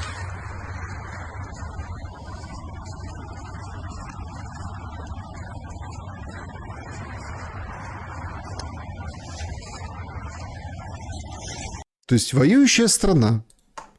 Кто-то в Соломенском районе Киева раскидал вот эти резиновые изделия, резиновые органы. Ну а чё? Лишнее, наверное. Это все, выбросил так это. И вот мужик снял, говорит, в шоке. Вот это грибы пошли осенью. Вот где надо вспоминать Розенбаума на ковре из желтых листьев. Но нам рассказывают, что надо всех в армию. И женщина в армии это что? Правильно, хорошо. Героиней сегодняшнего шума будет дроноводка Яна, позывной Мультик. Яна Мультик. Она уже успела дать интервью на Армии ТВ, сказать, что нет, что вы ждете от депутатов, что там у них дети будут воевать. Не ждите, сами идите воюйте. Ну и как бы подкрепляя свои умозаключения, у нее уже спрашивают, а где тебе страшнее, в тылу или на передовой? Она говорит, в тылу страшнее. Ясное дело, выйдешь в Соломенский район, а там вот это вот грибы резиновые. Де для тебе от страшніше, в тилу чи на позиціях? Тил. Я на позиції в землі знаходжусь, розумієш? А в тилу я можу піднятися на 9-й поверх і сидіти думати, та ну його нафіг. Ну, типу, прилетить аж, я ж все. Ні, там страшніше. Ти не розумієш, тобто, як воно, де воно летить, звідки воно летить. Поруч з тобою знаходяться... Подожди, а это, может, это в Соломенском районе вот это снято? Я так приглядываюсь. Ну, а что, они выставили две каких-то табуретки старых, советских. Советских, кстати. Ну, прям видно по ним, что они какие-то. Да, поставили. Вот вам и локация, вот вам и зона. Холодно, видимо. Но это и не холодно. У нее там голос сипший такой. Ей уже не холодно. То есть она уже привыкла. А эта ведущая, ей еще холодно. И вот рассуждают. В тылу, говорит, страшнее, чем на передовой. Я тут на передовой знаю, с кем. А там вообще не пойми, как себя эти гражданские ведут. Ну, переважно більше все ж таки цивільних, і ти не знаєш, як вони відреагують на той чи інакший фактор. Тобто, якщо прилетить, як цивільний, я ж не маю права надавати і бігти там допомогу, да? А в мене оце вмикається, типу, там, піти турникетом, накласти, щоб паніки у людей не було. Ну, коротше, ні, мені в тилу страшніше. Я там не відчуваю себе спокійно, я там не можу відпочити. Тут я знаю всіх, все, і куди бігти, і кому дзвонити, і хто мене буде витягувати, або моїх там хлопців витягувати. Там такого немає. Вот так вот. Короче, нарратив понятен. Я не Мультик. Ну, это ж Яна Мультик. Ей, видите как, ей на передовой спокойнее.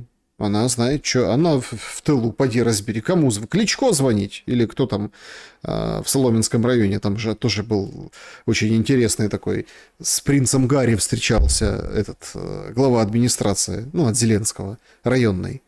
Ну, куда звонить? Куда бежать? 101, 102, куда?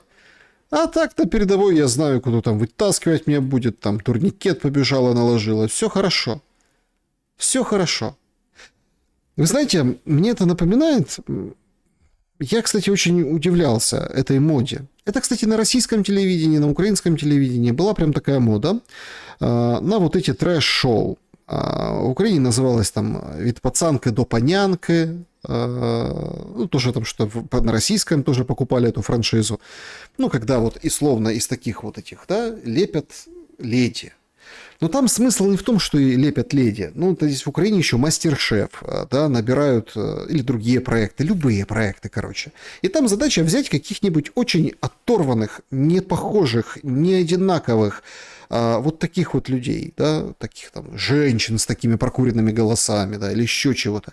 И их вот подсветить и выставить в таком ракурсе, чтобы на них хотелось, ну, вот, ты как бы вот, ну, романтика, романтизируешься. Хотя по большому-то счету, ну, это как человек, как герой там того или иного шоу, она, ну, как человек, ничего из себя не представляет. Ей сценаристы выписывают историю какую-то, и она не привлекает внимания, да, но потому что ее подсветили какие-то грани, она вот сидит там, матюкается, мнение ее интересно. И сейчас мне это напоминает что-то, вот эту вот историю, там, да, взять какую-нибудь там дамочку, выставить, она такая сильная, мужественная, говорит так.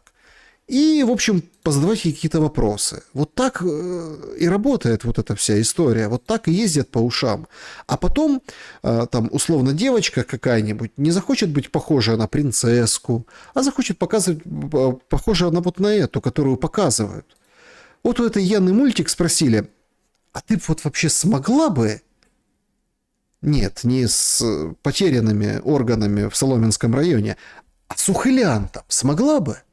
Як відносишся до чоловіків, які от не доєднуються до армії, які десь переховуються, виїжджають за кордон незаконним чином?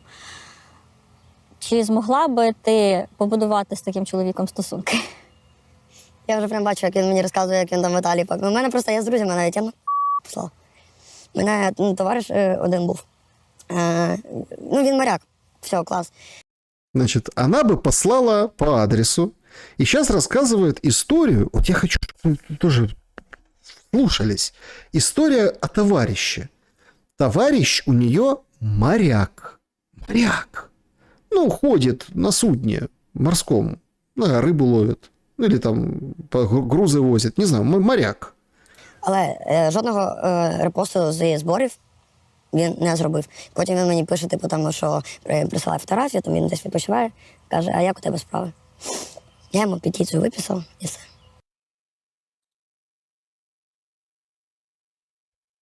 Человек. Помните эту песню «Эй, моряк, ты слишком долго плавал»? Вот это вот об этом. Он моряк. Он там увидел тебя в соцсетях, написал, ну, знакомые, наверное, были, говорит, товарищ, говорит, ну, как дела у тебя? Там отдых какой-то, еще что-то, ну, вот, как дела у тебя? Он говорит, ты на своей странице ни одного репоста сборов не сделал. Поэтому я с тобой на гектаре не присяду. Я не можу з такими людьми, в принципі, мабуть, спілкуватись. Мені за ці слова, до речі, доволі часто прилітає, типу, ой, з нею все зрозуміло, вона просто потеряна, вона там людина війни вже цей. Да, но это не потому, что человек войны, потому что потеряна. Есть еще выражение «отбитое», есть еще много других крепких выражений. Человек тебе написал, а ты его, ну, как бы отбрасываешь, отметаешь, потому что у него на странице нет ни одной ссылки на збори. Повторюсь, я не людина війни. Але коли в країні така ситуація, ти маєш її будь-яким чином підтримувати, волонтерити, платити, сплачувати податки, працювати на користь України. І не треба про це розказувати, що хай воюють діти депутатів. Та не будуть воювати діти депутатів. Прийміть той факт і все. Бо якби воювали, вже б війни не було.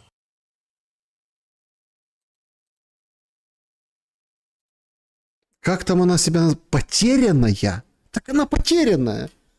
Не будут воевать дети депутатов. Если бы воевали, войны бы не было. А так война. Поэтому давай сбор размещай, иначе я с тобой общаться не буду. Ты чё? Все должны помогать, все должны донатить. Проблема лишь в том, что это как бы там растет дозняк, понимаете, вот этой отбитости. Растет. Потому что вот это Яна Мультик говорит, что все должны донатить, не надо там вот это показывать пальцем на депутатов, они не будут, дети депутатов не будут воевать, ты иди воюй, или донать, или что-то делай для страны. А потом выходит другой военный и говорит, подождите, а просто так донатить, не-не-не, этого уже мало. Чи достатньо донатить? Недостатньо. Недостатньо. Тому що у нас дуже обмежений людський ресурс в країні. І ми мусимо брати на себе більше відповідальності. І то, що я казав, тягнуть лямку. Да? Ну, хлопці там тягнуть її. І я коли не там, мені весь час соромно. Я теж розумію, що це викривлення. Сходи к психологу. Да, это выкривление, ты сходи, тебя вот эта вот такая же тетка, только в такой же, ну, примерно атмосфере. Может, ты просто будешь не сидеть, а приляжешь, да? Сейчас модно, вот, психолог, ложишься на диван и будешь выговариваться. Зачем это выговаривать на публичное пространство, то, что тебе стыдно? Да плевать, всем стыдно тебе или нет. Я можу виставити там сторіс, де я щось там радію, кайфую, ну, якби... Бо я кожен раз думаю, що це, ну, хтось із моїх побратимів подивиться і скаже, а, культура, значить, там кайфує. Все ясно, все, да, навоювався. І я намагаюся весь час, поки я тут, якимось чином робити корисне. Да, ну просто донатить, надо идти воевать. Надо, чтобы вот таких стыдившихся своей фотографии с отдыха, не знаю, там, модно же тоже было, что в соцсетях. Я просто не шибко там инстаграмный, да, вот, ну, просто там, ну, в общем, там, еду фотографируют, там, всякую, да, там, в кино ходят, какие-то там, не знаю, кто на машинах там фоткается, машины меняет. Сейчас тоже очень много машин закупили в Украине, новых, да, разных марок, ну, на фоне войны. То есть, кто-то, ты не можешь выложить что-то, ты не можешь сказать, потому что там стыдно. Стыдно. Поэтому не надо просто донатить. Поэтому таких должно быть много. Это секта. Это секта. Вот это секта. Их надо лечить, выводить из этого состояния. Это нормальная практика. Так не может жить общество с чувством стыда. Не может. Нет, безусловно. То есть, смотрите, чувство стыда есть. Но чувство стыда должно быть не у того, кто повоевал, а потом пришел в кафе там что-то или на отдых съездил, или что-то еще, по отношению к тем, кто воюет. А вот, например, в Министерстве обороны должно быть чувство стыда.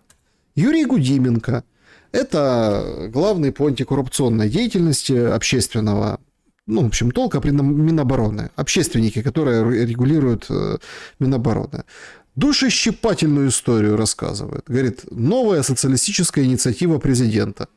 Вот такой обед получил на днях раненый на запорожском направлении боец в эвакуационном поезде. Эвакуационный поезд, раненый. Не знаете, на каких пассажиров потратить деньги? Накормите раненых в эвакуационных поездах. Нормально. Замахали. Доклад закончил. Значит, о чем речь? Боец с актива Д7, поэтому за фактаж отвечаю. Ранение. 3 дня стабилизации. Поезд с 10 до 11 вечера ехал. Мне отдельно рассказать о том, что должны и чего не должны кушать тяжело раненые.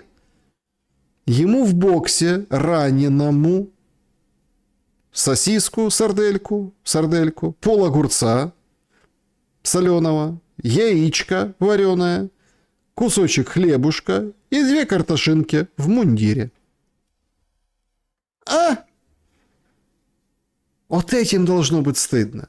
Вот этим должно быть. Должно быть стыдно в Черновцах за то, что во время войны в Черновцах содрали, там, не знаю, 200-летнюю, сколько там ей лет, австрийскую брусчатку. Австрийская бруківка. Недорого. Півроку в Чернівцях здійснюється велике ремонтництво. Воно ж крадівництво, воно ж будівництво. Коли вже це все закінчиться, буде понятно. Але непонятно одне. Нахрена під час розпалу військових дій міняти австрійську бруківку, яка простояла 200 років? Щоб що? Генделики поставити? Подивіться. І техніка серед білого дня, і це вже майже півроку. Ну невже не можна було почекати до кінця війни? Я вже не кажу про перемогу, бо з такими бутрагонами, які почали це будівництво, я не уявляю, як можна перемогти москалів. Ну как, это же новая брусчатка. Ну там, москалив, может, и не победишь, но на новый джипик заработаешь. На какую-нибудь дачку где-нибудь на Средиземном море, или на Эгейском, или у океана в Испании. Ай, нормально.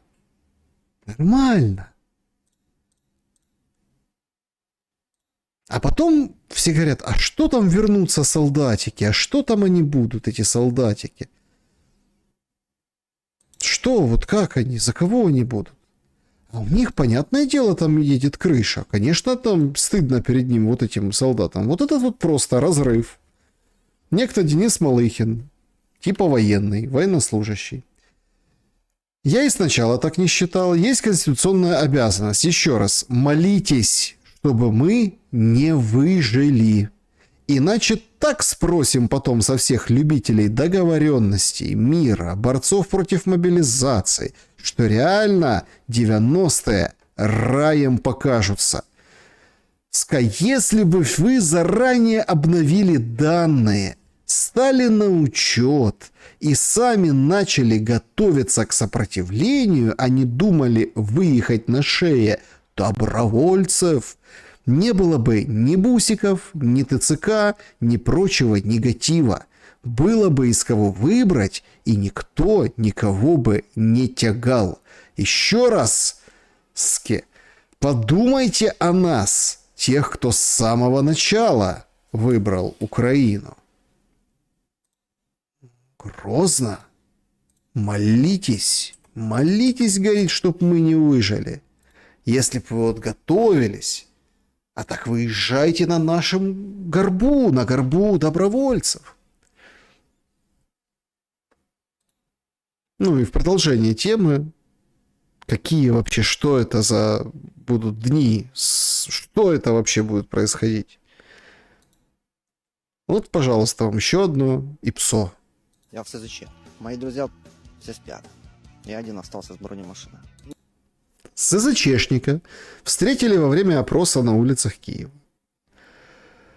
Вид, понятно, специфический. Говорит, друзья все спят, я среди своих остался один живой. Видно, ну, живой и поломанный, серьезно поломанный, там контузии на лицо, там сотрясение. Короче, ужас, что пережил мужик. Мне не стыдно, что я остался. Я обосрался, да. Может быть, для этого я остался живой. Вот смотрите. Вот. Смотрите, как он показывает свою медаль. Вот это правда, бля, войны. Я штурмовик, я не водитель. Я не могу уехать. У меня прав вообще нет. И таких, как я, вот где я был, первый месяц больше 4000. А к чему это приведет, объясню вам, людям. Я ушел без оружия.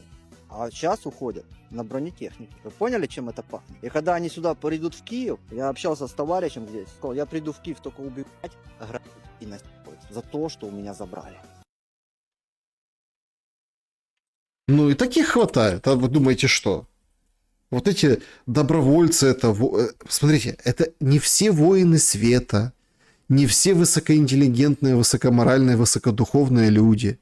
Есть очень многие и нехорошие люди. Ну, давайте я так буду выражаться. Злые люди, плохие люди, обиженные люди, уставшие люди, задолбанные войной люди, на чьих глазах постоянно, и этому нет конца и края, смерти, там, потеря бойцов, побратимов, лишение, голод, холод, тупые приказы командиров, возможность выжить и под вражеским огнем, и под вражеским, но уже приказом со стороны твоего командования, и вот такие вот они вернутся. И их может вернуться таких реально очень много. Очень много. Поэтому не надо от них отмахиваться, надо просто понимать, с чем мы имеем дело. Пытаться вот понимать, о чем мы, и понимать цену. Вот, например, вот таким придурастом. Ось так в Україні, щоб діти вже з маличку мали можливість поводитися з зброєю. Два вистріла, 2, 3. Отак, зразу 2 збиває. Красота. Красота ему. Давайте прям с юных, с молодых ногтей. Чтоб эти молодые ногти чувствовали спусковой крючок того или иного. Всех давайте так. Вот эта примитивизация, в которой погружает общество Зеленский, со своим вот этим шоу, общество спектакля, вот этих всех эмоций, вот это к этому и приводит. Что не найдется авторитета, который выйдет и скажет: ты, долбень, что ты снимаешь? Унизит его прилюдно, публично, скажет: ты дурак, отойди, подвинься, и вообще тебе сейчас срок там, за хулиганы, там мелкие статьи, но тем не менее, там лица не было видно, ребенка, или там ребенок, оружие, вот это все. По законодательству все есть. Нашел же командир ГУР, как трансгендера выкурить, там все выписано. И тебя за это видео вообще, чтоб такого никто не говорил. Вообще от слова совсем и абсолютно. То есть, получается, нам говорили с самого начала вот эти добровольцы, которые сейчас говорят: молитесь, чтобы мы там остались, иначе мы сейчас вернемся в тыл, и мы вам чем покажем всем. Нам говорили, что они пошли воевать, чтобы дети не воевали. А сейчас нам говорят: надо, чтобы все с малычку вот это вот дрончики учили водить, стрелять. Нам же как говорили: мы должны закончить эту войну, чтобы дети не знали войны. Ну правильно, логично, патриотично. Во, была пропагандистская история. А сейчас что? А сейчас что? Давайте детей научим, пускай умеют, а то вернутся с фронта дяди с отбитыми этими бошками, и надо уметь защититься. Так от кого? От россиян или от вот этих? Это очень тяжелая тема для дискуссии, никто ее не поднимает, потому что ой-ой-ой, как тяжело, вы что об этом говорите? Так надо работать государству, работать. Этому министру Улютину надо работать, социальной поддержки, работать, чтобы были социальные программы у этих людей, которые вот так вот свою медаль показывают, да? Чтобы у него была будущее, чтобы он говорит: я не без прав, я не могу уехать, я бывший штурмовик, вот это контуженный, раненый. Так надо разрешить ему уехать, пускай едет за границу, едет на реабилитацию, едет еще куда-то. Дать возможность, все возможности дать. А так, получается, мы только обещаем денег много заплатить за вот эти контракты в рассрочку. Так эти же без контрактов так через БУС попадают туда. У всех свой ВУЗ. О вузах высказался Милованов, который так любит Зеленского, который 4 года не спит. От у нас є сотні університетів, які переважно 400+, є 400+, так, які переважно, яка їхня функція? От скажіть це, будь ласка. Вибачте, продавання дипломів і ухилянство. 400 вузов в Украине, значит, продажа дипломов и уклонизм, ухилянство, уклонистов плодят 400 вузов. Вот зачем нужны вузы в Украине, так думает Милованов. Да, я хотіла, щоб ви це сказали. Так. Вибачте, ну це... Мне вот это тоже интересно. Претензий к ведущей нет вообще-то, но к чему эта фраза «я очень хотела, чтобы вы это сказали»? Во всех нормальных странах, во всех, количество вузов, все стремятся, чтобы было их больше, чтобы качество в этих вузах было выше, то есть количественно, качественно, чтобы развивалось образование. после школы, чтобы было куда поступить, чтобы эти вузы за счет своего количества конкурировали между собой, давали больше качества. Понятно, что нужно платить сейчас время такое за образование, да, но чтобы давали там бюджетные места, больше вузов, больше бюджетных мест. Хорошо, там, если это платные места, то конкуренция, чтобы не заоблачные были цены. Они же почему говорят, давайте объединим все вузы там в 3. Ну, они сейчас сядут втроем, договорятся, и никто не будет получать это образование. Это хоть какая-то конкуренция, хоть как-то, может быть, ну, как-то выпетлять. Да и вообще, понятно, что высшее образование бесплатное, это... Ну, это же декоммунизировали, да, эту историю. Капитализм теперь, но тем не менее. А он говорит, вузы уклонистов плодять. Не всі, але Ну, велика кількість. велика кількість, причому вони так прям відкрито про це говорять, це мене бісить. Бесит, говорит его. Бесит его, эти вузы. Это тот, который хотел там Киевскую Могилянку продать, там что, как, ну, вот это вот, купить ее, выкупить, частным сделать. То есть мы изначально потеряли все ориентиры. Абсолютно. Абсолютно все. А потом у нас случаются определенные эксцессы. Определенные. С образованием и со всеми другими вещами. Вот, например, сегодняшний случай. Да?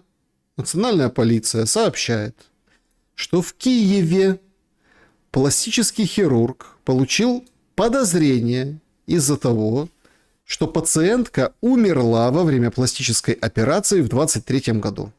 То есть они 2 года его вот это все проводили, ну и все-таки вручили подозрение. По версии следствия, у киевлянки произошла остановка сердца во время операции по имплантации ягодиц. В результате неправильной подготовки анестезирующего раствора.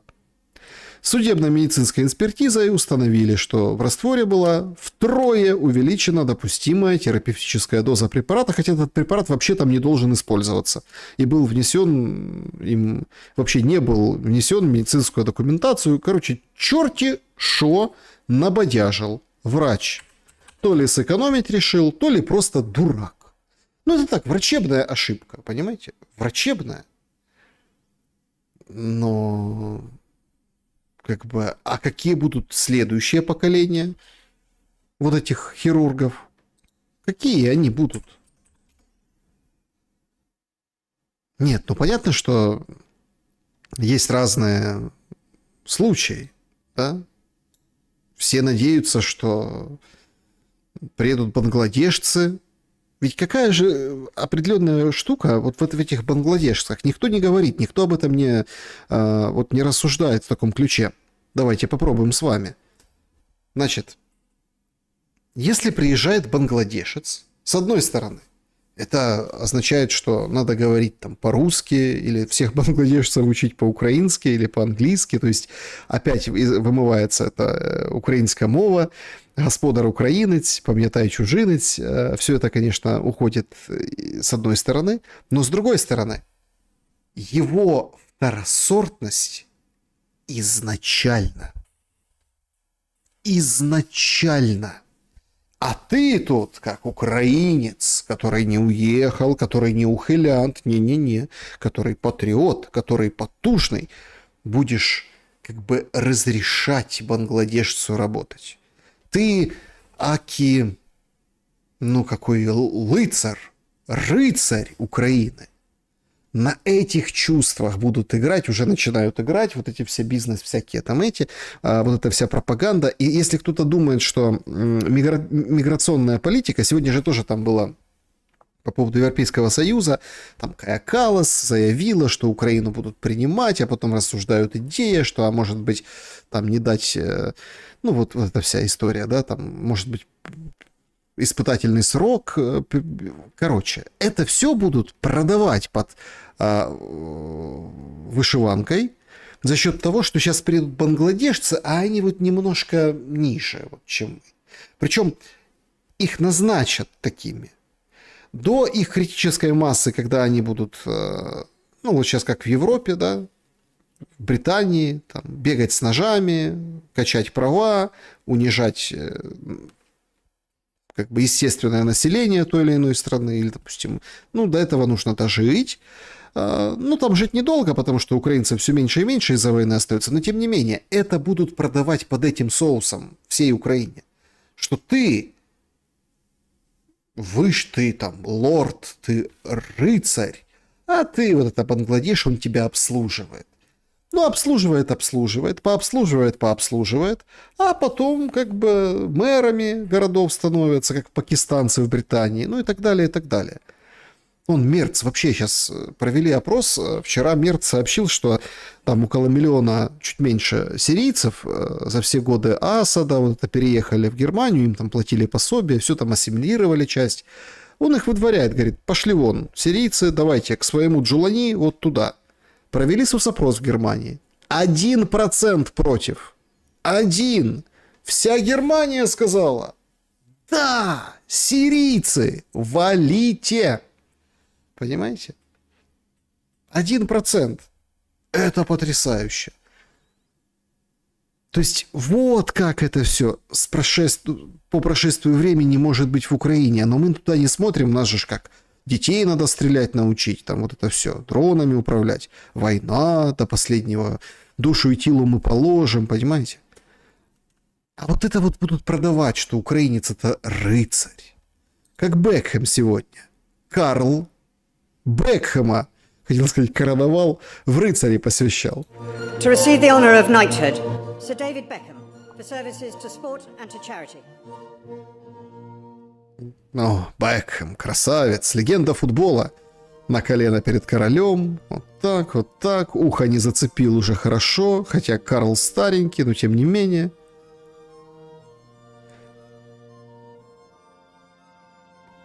Какой радостный король Карл, слушайте. Ну, Бекхэм, конечно, легенда футбола мирового. Нет, бесспорно, без всяких там каких-то моментов. И еще в детстве я прям очень...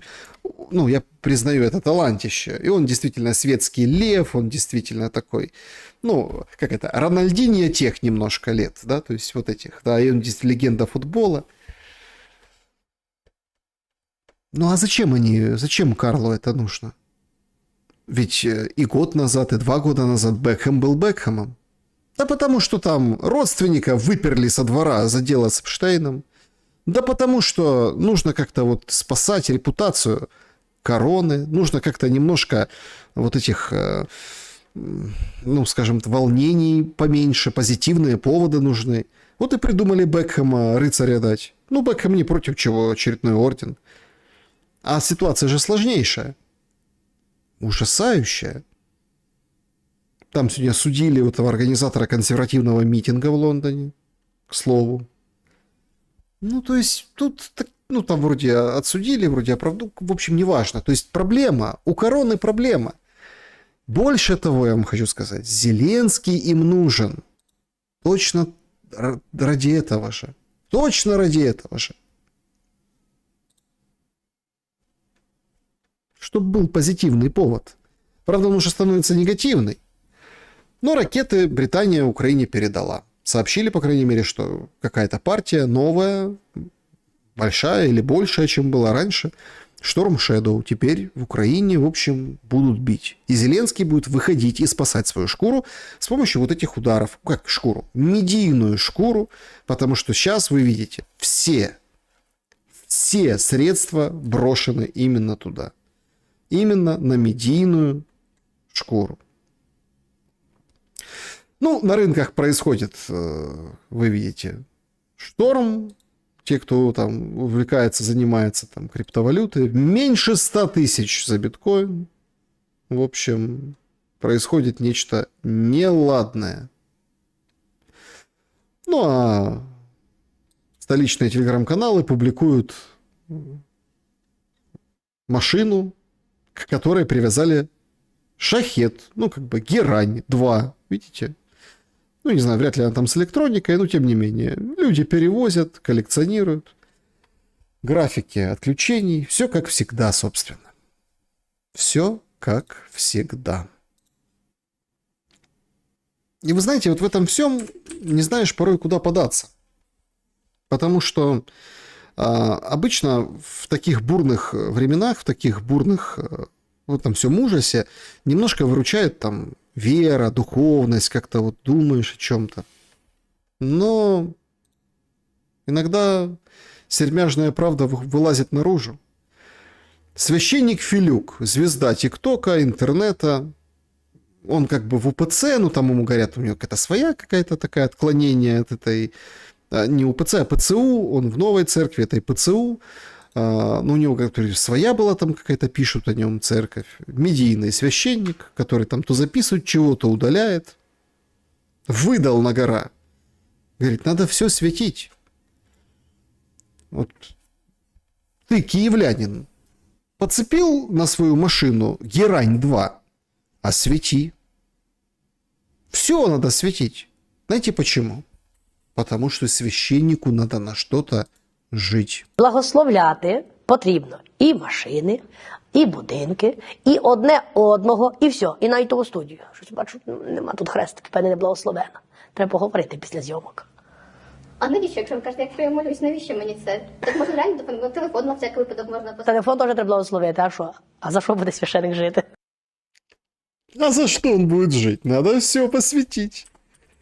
И вы понимаете, какая... Не, всегда есть разное, там, батюшки, есть веселые, есть еще какие-то... Но это когда мирное время, понимаете? А когда война, все же обостряется. И получается, что вот он священник, Филюк, священник, Западной Украины, священник. А владыка Арсений преступник. Завершить сегодняшний шум я хочу именно его словами. Арсения, которого мариновали по судам вчера, там, по больницам. Вот что он сказал. Ви не думайте, що сьогодні ми програли. Ні. Нічого ми не програли. Ми з Богом остались і з совістю чистою. Це наша головна побіда. У нас совість чиста. Понимаєте? І, як кажуть, чого ж вам Бог не допомагає? Ну як же ж не допомагає? Ми ж остались з чистою совістю. Остались Божніми. С чистой совестью. Давайте подведем итоги нашего сегодняшнего опроса. Всем большое спасибо за то, что поддерживаете. Спасибо большое в поддержку канала Анна Салам. Да, спасибо за то, что суперчаты, суперстикеры. Значит, ну и вообще лайки просто. Лайки и добрые слова. Так, значит, как вы думаете, к кому у вернувшихся после войны украинских военных будет больше претензий? 5% к Путину и России, 8% к уклонистам, уехавшим, ну тут совокупное, 11% друг к другу, ну там кто где воевал, то ты откуда, а ты чей. Ну и 76% считают, что Зеленскому и офису, ну то есть к власти. Друзья, спасибо большое за то, что проголосовали.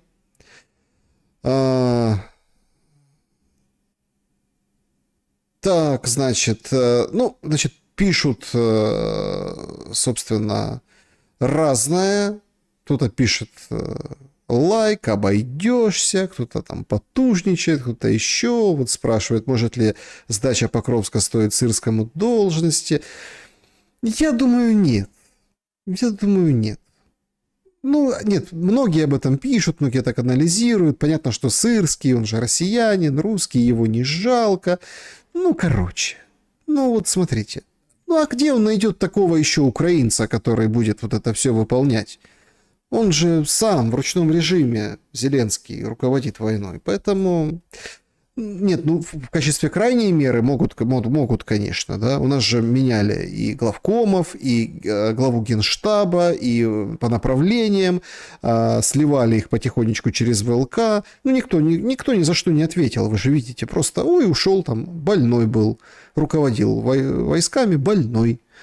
И так здесь могут поступить, как бы спустить пар, если нужно будет. Но, смотрите, Сырского будут снимать не... Его за Авдеевку не сняли. Угледар не сняли, за Покровского тоже не снимут. Его снимут вот когда, например, там подойдут уже к Славянску, Краматорску и будут за него бои, например. Или серьезные куски потеряют, или действительно прорвутся на правый берег возле Херсона, и бой за Херсон начнется такой полномасштабный, да? Ну, какой-то такой яркий провал. Тогда, возможно, и то не факт. Сначала все равно будет все стабилизировать. Ну, в общем, я не верю. Хотя логика Зеленского, она не подвластна. Даже там такой аналитики. Спасибо, Александр, спасибо, чатик. Прощаться вам, разумеется, минут 15, но вот спасибо прямо сейчас. Да, не будем прощаться минут 15, друзья. Как всегда, зарекался, думаю, ну давайте часик, полтора, вот уже 2:15. Спасибо большое, что шлете в шум, шлете в рубрику «Колобок, куда мы катимся» свои письма на предложку, на электронный ящик. Спасибо вам огромное. Значит, спасибо большое. В общем, замечательный такой момент подметила одна из пользовательниц. Давайте так. Мне прислала Ирина, мне прислала письмо. Говорит, спасибо, смотрим вас, очень восхищаемся. Спасибо, хороший канал, уважаем. Мы из Краснодара, мы ни на чьей стороне. Значит, придурков хватает по обе стороны. Мой муж бизнесмен, занимается, не буду говорить чем. В общем, и недавно они организовали один спортивный турнир в Таганроге. Принимали участие мальчишки из Луганска и Донецка. И стали, кстати, победителями. Поэтому там видео бросали. Ну, в общем, видео не буду показывать. Спасибо и приятно будет посмотреть на своих земляков. Спасибо за и такие трогательные видео, что вы мне шлете. Вот это тоже очень, это отдельно. Кроме там новостей, всяких там инсайдов, каких-то военные тоже много шлют всего. Сейчас же обострение такое, они хотят, чтобы что-то показали, что-то опубличили, или какие-то истории, или какое-то что-то еще. Ну и давайте, знаете, над чем задумаемся в финале, чтобы точку поставить в сегодняшнем шуме. Вот здесь пользовательница прислала. Это, кстати, женщины обратили внимание. Хотя я тоже вроде внимательно видео смотрю перед шумом, отсматриваю, пытаюсь там тоже какие-то моменты, ну, чтобы интереснее было, да, которые я показываю вам в шуме. А вы обратили внимание, что нет обручального кольца у Солнцеликова? Спасибо большое за то, что написали вот эту, скажем так, вот эту мысль. Спасибо большое за то, что это наблюдение. Слушайте, а правда, где обручальное кольцо? Хлопает же там вот это все. Зеленская! Я б на ночь глядя побеспокоился. Спасибо и вам, что смотрите, за то, что пишете. Сегодня такой очень насыщенный день. Николаев умер. Утренняя звезда. Почта, утренняя почта, да, вот это. Хороший был, добрый, светлый человек на его программах. На его программах, в общем, выросли многие, кто воюет по обе стороны фронта. Всем хотелось петь, всем хотелось, собственно, сиять, блистать. А теперь эти звезды там на погонах или на лацкане, или на подушечке, когда провожают последний путь. Есть над чем задуматься. Есть. И спасибо, что это делаете в наших прямых эфирах. Всем добра и света. Хорошо. Пошумели.